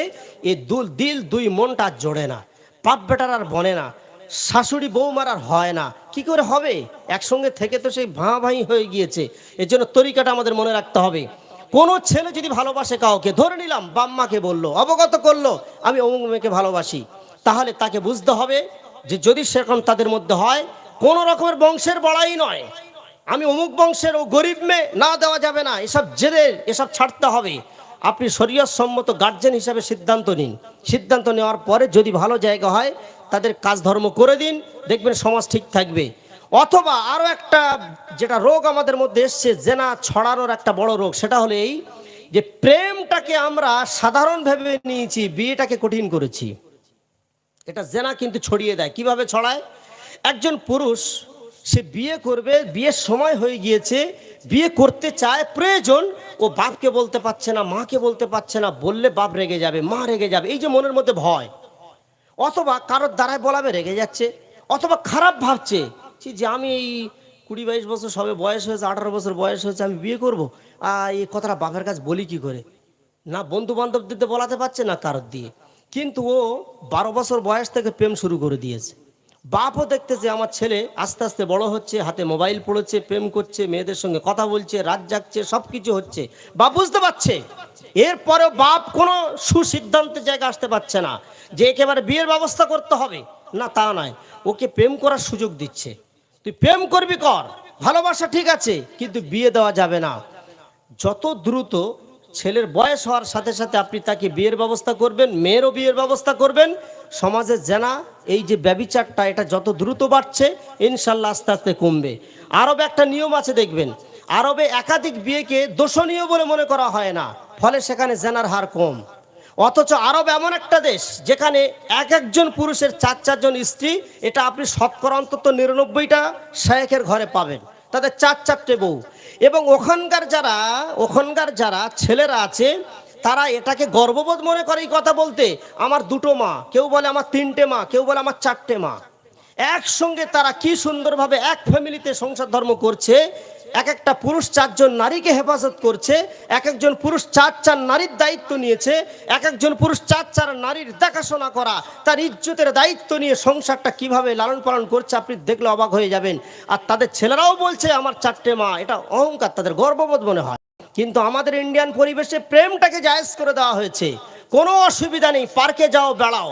কিন্তু একটা থেকে 2টো বিয়েতে যেই পা দেবে, প্রথম বিয়েই দেয় ঝামেলা, দ্বিতীয় বিয়েতে যেই পা দেয় সঙ্গে সঙ্গে বলে ওর নজর খারাপ হয়ে গেছে। আসলে ভাই নজর খারাপ নয়, বিয়ে শরিয়াত এটা বৈধ করেছে। এটা এজন্য জেনাটাকে যাতে বেশি না বাড়ানো যায়, জেনা নামী যে গুনাহটা এটাকে ব্রেক করা যায়, এর জন্য কিন্তু বিয়ের ব্যবস্থা। সুতরাং আমি এই কথাটা বলার পরে লাস্ট যে কথাটা বলেছি মাত্র 5 মিনিটের মধ্যে বলে শেষ করে দিই। এই জিনিসগুলো যখন আপনি করবেন, জেনার সঙ্গে আপনার সম্পর্ক থাকবে, অথবা আপনি সুদের সঙ্গে সম্পর্ক রাখবেন, অথবা আপনি ঘুষের সাথে বা এই সমস্ত মদের সাথে সম্পর্ক রাখবেন, তখন যে ক্ষতিটা হবে সেটা কি? খাদ্য 2 ধরনের আছে, একটা খাদ্য আসমানি খাদ্য, আর আরেকটা খাদ্য যেটা জৈবিক খাদ্য, যেটা জমিন থেকে কিন্তু আমরা পাই। এটা কি? যত খাদ্য খাবারগুলো আমরা খাই, হ্যাঁ, ধান, চাল, গম, আটা, এটা ওটা যা কিছু ফল পাকড় যা কিছু খাচ্ছি, এই খাদ্যগুলো কোথায় থেকে উৎপাদন হয়? জমিন থেকে। আর এটা কি কাজে লাগে? আমাদের যে বডিটা আছে এই বডিটাকে কাজে দেয়। এই বডি মোটা তাজা হয়, হ্যাঁ, লম্বা চওড়া হয়, সুন্দর হয়, বডি ফ্রেশ হয়, বডির জন্য কাজে দেয়। কিন্তু আপনি কোনোদিন এটা করতে পারবেন না যে আপনি কাশ্মীরি আপেল ইচ্ছা মতো খেয়ে যাবেন, আপনার চেহারা গোলগাল হবে, তরুতাজা হবে, আপেলের মতো চেহারা হবে, অমুক হবে, সব হবে, কিন্তু আপনার ভিতরে যে ড্রাইভারটার কথা বলছিলাম ও ড্রাইভার কিন্তু শুকিয়ে যাবে, ড্রাইভার কিন্তু শুকিয়ে যাবে, ওর খাদ্য আপনি জোগাড় করতে পারবেন না। ওর খাদ্যটা কোত্থেকে আনতে হবে? ও ড্রাইভার এসেছে কোথায় থেকে? কোরআনের ভাষায় প্রত্যেকটা মানুষের আত্মা আসমান থেকে এসেছিল। আপনি ড্রাইভারের খাদ্য যদি দিতে চান, আত্মার খাদ্য যদি আপনি দিতে চান, তাহলে কিন্তু আপনাকে আসমান থেকে খাদ্যটা নামাতে হবে। যেমন শরীরটা তৈরি হয়েছে, এটা কেন এটা হলো? আসমান থেকে খাদ্য আসে, হ্যাঁ আসে, আমি বলছি আপনার আসমান থেকে খাদ্য আসে। সেটা কি? আসমানি খাদ্য নামাজ, রোজা, হজ, যাকাত, কোরআন তেলাওয়াত, জিকির, আজকার, সব কিছু আসমানি খাদ্য। কেন? আচ্ছা আপনারা বলুন, কোরআন কোথায় থেকে এসেছে? আসমান থেকে এসেছে। দুনিয়ার কোনো লেখক কোরআন লেখেনি, সরাসরি আসমান থেকে কোরআন নাজিল হয়েছে। তো আসমানি খাদ্য এটা। হ্যাঁ, আপনি কোরআন যত বেশি তেলাওয়াত করবেন আপনার বডি শুকিয়ে যেতে পারে, যায় যাক, ওটার জন্য জমিনের খাদ্য দেন, কিন্তু আপনার রূহ তাজা হবে, আপনার মন উজ্জ্বল হবে, আপনি পাপ কাজ থেকে দূরে থাকবেন। আসমান থেকে আসমানের খাদ্য রূহকে আপনি দেন, ও রূহ মোটা তাজা হবে। নামাজ কোথায় থেকে এসেছে? আসমান থেকে এসেছে। আল্লাহ রসুল মেরাজ থেকে নামাজ এনেছেন, খাদ্য নয় মানে রুহের খাদ্য এগুলো। যাকাত আসমান থেকে এসেছে, হজ আসমান থেকে এসেছে। এক কথায় যত ওহী আছে, যত ইবাদত বন্দেগী সব আসমান থেকে এসেছে। কোনো জায়গায় জমিনে সিদ্ধান্ত করে এসব তৈরি হয়নি, যেটা কমিটির মাধ্যমে নামাজ সিলেকশন করা হয়েছে, না, সব আসমানি খাদ্য এগুলো। এগুলোর সঙ্গে আপনার সম্পর্কটা বাড়বে ওই সময় যখন আপনি এই সমস্ত পাপ থেকে দূরে থাকবেন। এটার কারণটা কি জানেন? এটার কারণ হলো আমাদের যে বডিটা তৈরি হয়েছে জমিন থেকে, ফলে বডিকে সুন্দর করতে হলে জমিনের খাদ্য দিতে হবে। যে বীর্য থেকে আমরা তৈরি হয়েছি, বীর্যটা তৈরি হয়েছে জমিনের খাদ্য খাওয়ার পরে, তার নির্যাস হিসাবে এক ফোঁটা বীর্য, আর বীর্য থেকে আমার বডি। কিন্তু বডির ভিতরে 3 মাস 4 মাস পরে যে রুহটা আল্লাহ দিয়েছেন, ও রুহটা কোনো জমিনের সাথে সম্পর্ক রাখে না। এই বডিটাকে কেবলমাত্র চালানোর জন্য আসমান থেকে আল্লাহ ড্রাইভার হিসাবে পাঠিয়েছিলেন।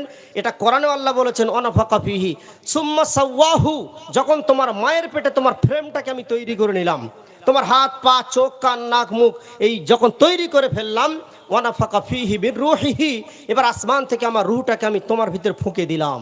এ আলাদাভাবে এসেছিল ড্রাইভিং করার জন্য। এজন্য একে কিন্তু চিনতে হবে।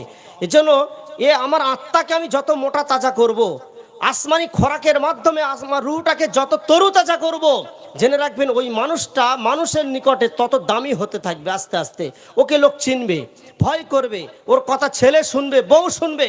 আজকের স্বামীর অভিযোগ স্ত্রী আমার কথা শোনে না, স্ত্রীর অভিযোগ স্বামী আমার কথা শোনে না, ছেলে বলে বাপ কথা শোনে না, বাপ বলে ছেলে শোনে না। কেন শুনবে? তুমি আল্লাহর কথা শোনো। তুমি আসমানি খোরাকের মাধ্যমে তোমার রুহটাকে কি তরুতাজা করেছো যে তোমার প্রভাবটা তোমার ছেলের উপরে পড়বে? না, পড়বে না। আমি আমার রবকে যখন নাফরমানি করে চলেছি, আমার রবের কথা শুনি না, আমি মদ খাই, বাপ বেটার সামনে যদি বিড়ি খায়, বাপ ছেলের সামনে যদি মদ খায়, ছেলে যদি জানতে পারে গুনাহ করে আমার আব্বা মদ খায়, তাহলে তার প্রতিক্রিয়াটা কি হতে পারে আপনি দেখুন না। একটা ছেলে তার বাপকে টানতে টানতে, তার বাপকে পায়ে দড়ি বেঁধে টানতে টানতে নিয়ে যাচ্ছে, বলে চল বেটা তোকে আজকের সেই মাঠে একটা কোঁয়াচ ফেলেতে চলে আসবো, খুব জ্বালাতন করছিস বাড়িতে। টানতে টানতে নিয়ে যাচ্ছে। কিছু দূর যাওয়ার পরে একটা আলের কাছে যখন গিয়ে তখন ছেলেকে বলছে, বেটা আর নিয়ে যাসনি বাবা, এই পর্যন্ত থাক। তাহলে আমি আমার বাপকে এই পর্যন্ত এনেছিলাম। যে যেমন করবে তেমন ফল পাবে। এখন আমি আমার ছেলের সামনে মদ খাবো, বিড়ি খাবো, কর্ম করব, কুকর্ম করব, আর এই পাপটা আমার ছেলে, আজকালকার ছেলে কি বোঝে না? সব জানে। ও যখন জানবে আমার আব্বা এই কাজটা করে, তো কসম আল্লাহর আপনি শুধু চেক করে দেখে নেবেন, ও ছেলেকে আপনি মানুষ করতে পারবেন না। যদি আপনি সন্তানের ভবিষ্যৎটা ভাবেন, তাহলে আপনাকে প্রথম ছাড়তে হবে, পাপ কাজ থেকে দূরে থাকতে হবে। আজকের আমাদের এই সমস্ত পাপ থেকে যদি দূরে না থাকি, তাহলে জেনে রাখবেন আল্লাহ তাআলা ও দিন সামনে আসতে চলেছে যে আল্লাহ আমাদেরকে ঈমান হারা করে হয়তো দুনিয়া থেকে তুলে নিতে পারেন। ঈমান হারা করে আজকের কজন মুসলমান কলমা নিয়ে যেতে পারে আপনি বলুন? এর জন্য আল্লাহ আমাদের সকলকে, এই যে সংক্ষিপ্ত আলোচনা আমি এ পর্যন্ত শেষ করছি। তবে শেষ কথা হলো এই যে আজকের আমরা যদি সত্যি নবী প্রেমিক হয়ে থাকি, নবীর ভালোবাসায়, যে নবী আমাদের জন্য সারা জীবন কেঁদেছেন, আজও কবরে তিনি আমাদের জন্য, উম্মতের জন্য তিনি কাঁদছেন, কাল হাসরের মাঠে তিনি আমাদের বিচার পাইয়ে দেওয়ার জন্য তিনি কাঁদবেন, ইয়া উম্মতি বলে। এখন সেই নবীর খেয়াল, সেই নবীর দোহাই দিয়ে, সেই নবীর ভালোবাসার খাতিরে অন্তত আমাদের মুসলিম যুবক যারা আমরা আছি, এটা শুনলাম একটা ক্লাবের প্রোগ্রাম। তো আপনারা কি জানেন, সর্বপ্রথম ক্লাব তো মুহাম্মদ সাল্লাল্লাহু আলাইহি ওয়াসাল্লাম উদ্বোধন করেছিলেন। তখন খ্রিস্টানরা ক্লাব বলতে কিছু জানতো না। খ্রিস্টানরা এই যে মিশনগুলো চালায়, এ কবেকার তৈরি? এসব ইসলাম এবং ইহুদি খ্রিস্টান সব ধর্মের মিলিয়ে বলছি, সর্বপ্রথম ক্লাব উদ্বোধন করেছিলেন আল্লাহ নবী সাল্লাল্লাহু আলাইহি ওয়াসাল্লাম। ক্লাবের নাম ছিল হেলফুল ফুজুল, এর সেন্টার ছিল মক্কা। 7 জন যুবক ক্লাবের প্রথম সদস্য ছিল। আর এদের চুক্তিতে কি লেখা ছিল জানেন? যে আমরা হিন্দু মুসলিম যৌথভাবে 7 জন একত্রিত হয়ে এই ক্লাবটাকে পরিচালনা করব। আর আমাদের লক্ষ্য থাকবে এটাই যে হিন্দু মুসলিম বলে কোনো কথা নয়, আমাদের এই যৌথ সমাজে যারা বিচার পায় না, বিচারটাকে পাইয়ে দেওয়া, যারা লাঞ্ছিত বঞ্চিত নির্যাতিত, তাদের পাশে দাঁড়ানো এই ক্লাবের প্রথম হক ছিল, তাদের এটা লেখাপড়া ছিল। এবং এই ক্লাবের প্রথম সেক্রেটারি ছিলেন জনাবে রাসূলুল্লাহ সাল্লাল্লাহু আলাইহি সাল্লাম। এটা ওই সময় তৈরি করেছিলেন যখন নবীর বয়স ছিল 35। তাহলে আজকের এই ক্লাব থেকে আমাদের কিন্তু সেই বার্তা দিতে হবে। আমি প্রায় জায়গায় বলি যে আজকাল আমাদের মুসলিম পাড়াগুলোতে অধিকাংশ ক্লাব যে উদ্বোধন হচ্ছে, এটা হারাম কিছু নয়, হালাল পন্থা। কিন্তু যত ক্লাব এখন একটা ধারণা এসে গিয়েছে, ক্লাব মানে নারীবাজির আড্ডা, ক্লাব মানে টিভি, ক্লাব মানে মদ, ক্লাব মানে বাচ্চাদের মদ খাওয়ানো শেখানো হয়, জুয়া চলে, ওর মধ্যে গাঁজা, ওর মধ্যে এই সমস্ত কিছু যত নোংরা, কার ফাঁকি দেব, কার বাঁশ দেব, কার আল ঠেলবো, কার কি করব, এই নিয়ে আলোচনা এখনকার ক্লাব। এই যদি ক্লাবের অবস্থা হয়, তাহলে আপনি ক্লাব থেকে পদত্যাগ করুন। আপনার মতো যুবকের দরকার নেই। আল্লাহ নবী সাল্লাল্লাহু আলাইহি ওয়াসাল্লামের তৈরি করে রেখে যাওয়া ক্লাব, এটাকে নোংরা করার অধিকার কিন্তু মুসলিম ছেলেদের নেই। যারা করছে করতে দিন, কিন্তু আপনি যদি থাকেন, তাহলে আপনারা সংঘবদ্ধ হয়ে আপনাদের উপর পুরো পাড়া নির্ভর করে, তারা আপনাদের দিকে তাকিয়ে রয়েছে এই ক্লাব থেকে ভালো কিছু করার জন্য। নাম দিচ্ছেন বস্ত্র বিতরণ, নাম দিচ্ছেন রক্তদান শিবির, কিন্তু সামান্য একদিনের রক্তদান শিবিরের নাম করে আপনারা সারা বছর ক্লাবের ভিতরে যত নোংরা কাজগুলো আপনারাই করে যাচ্ছেন। আপনাদের আশ্রয়ে এলাকার ভিতরে বড় বড় মদের আড্ডাগুলো চলছে। আপনাদের কাছে বিচার দিলে সঠিক বিচার পাওয়ার আশা নিয়ে আমরা যখন যাই, আপনারা সঠিক বিচারটা করতে পারেন না। আপনারা কোন একটা পার্টির দালালি করে, পক্ষপাতিত্ব করে সেই পাড়ার ভিতরে গাঁজার আড্ডা, মদের আড্ডা তবুও চলে, আপনাদের সাহসে চলে। ক্লাবের ছেলেরা যদি রুখে দাঁড়ায়, বাপের ক্ষমতা নেই এলাকার ভিতরে কোন অন্যায় করবে। এজন্য 23শে জানুয়ারি, 26শে জানুয়ারি আর এই একাত্রা রক্তদান শিবির, এ সমস্ত কিছু করে ক্লাবের হক আদায় করা যাবে না ভাই। ক্লাবের একটা বড় দায়িত্ব রয়েছে, সেই দায়িত্বগুলো আপনারা পালন করুন ইনশাআল্লাহ। আমার তো মনে হয় যেমন আপনারা এই শিবনগর গ্রামকে কয়েকটা দিক থেকে মডেল বানিয়েছেন। আমি আমার বিভিন্ন জায়গার লেকচার আমি কথাগুলো বলি, আপনারা এই গ্রামের ভিতরে নিজেদের টাকায় অন্তত একটা হসপিটাল, নার্সিংহোম কায়েম করতে পেরেছেন, বিনা সুদের ব্যাংক আপনারা করতে পেরেছেন, একটা অফিস করতে পেরেছেন, এই গ্রামের টাকায় করতে পেরেছেন। কালকের আমার নদিয়াতে প্রোগ্রাম, আমি নদিয়া এর আগেও গিয়ে অনেকবার বলেছি, বিভিন্ন জায়গাতে আমি বলি যে শিবনগর একটা মডেল যেন আমার কাছে। আজকের যুবক ছেলেদের টাকাগুলো কেন ভিন্ন খাতে লাগবে, এগুলো একত্রিত করে আমরা যদি একটা কাজের জায়গায় আগে আসতে পারি ইনশাআল্লাহ, তাহলে একটা হক আমরা আদায় করতে পারবো, আল্লাহর কাছে কিছুটা জবাব দিতে পারবো। আল্লাহ তাআলা আমাদের সকলকে শোনার চাইতে বেশি বেশি আমল করার তৌফিক দান করেন, সকলে বলি আমিন। ওয়া আখিরু দাওয়ানা আনিল হামদুলিল্লাহি রাব্বিল আলামিন।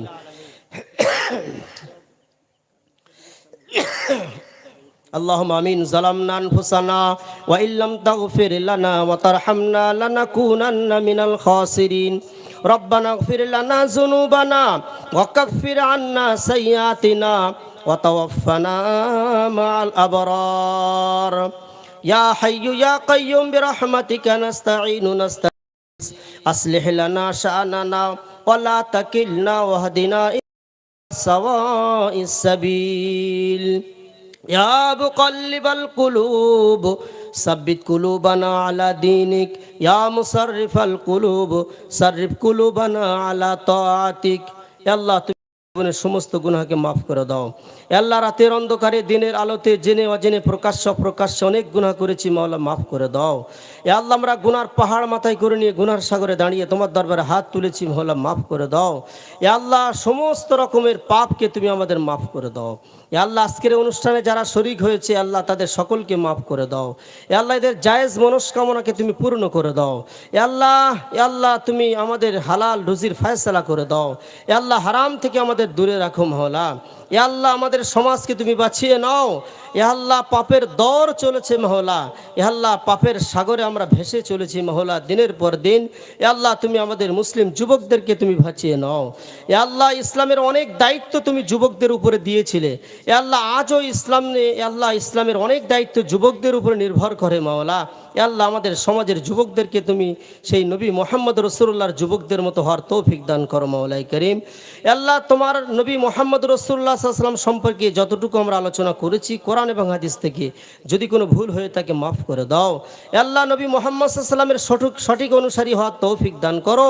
এ আল্লাহ নবী সাল্লাল্লাহু আলাইহি ওয়াসাল্লামের সঠিক প্রেমিক হওয়ার তুমি তৌফিক দান করো। এ আল্লাহ তুমি আমাদের মধ্যে মা আয়েশার মতো মা তুমি দান করো। এ আল্লাহ মা খাদিজার মতো মা তুমি দান করো। এ আল্লাহ যাদের গর্বে আল্লাহ তুমি আমাদের মধ্যে মুজাহিদানা সন্তান তুমি আমাদের দান করবে, এমন মা তুমি আমাদের সমাজে দান করো মাওলা। এ আল্লাহ আমাদের মধ্যে যারা দোয়ার জন্য আমাদের কাছে বলেছেন বা লিখে পাঠিয়েছেন, বা দোয়া যাদের জন্য হক রয়েছে, জায়েজ দোয়াকে তুমি কবুল করে নাও। এ আল্লাহ এই ক্লাবের একজন সদস্য ভাই এ আল্লাহ নাম তারা বলেনি, এ আল্লাহ সে সদস্য আল্লাহ গত বছরের মাহফিলে উপস্থিত ছিলেন, আজ তিনি আমাদের মাঝখান থেকে বিদায় নিয়েছেন মাওলা। এ আল্লাহ তাকে তুমি জান্নাতুল ফেরদাউস নসিব করো। এ আল্লাহ তার আলাহাল বর্গকে তুমি কবুল করে নাও। এ আল্লাহ তার আত্মীয় স্বজনদের সকলকে কবুল করে নাও।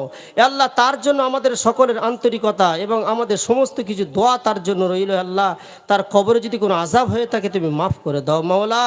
এ আল্লাহ আমাদের মধ্যে যারা বয়স্ক মানুষ এ আল্লাহ ধৈর্য ধরে বসে এতক্ষণ তোমার কোরআনের কথা যারা শুনছিল এ আল্লাহ তাদেরকে তুমি মাফ করে দাও।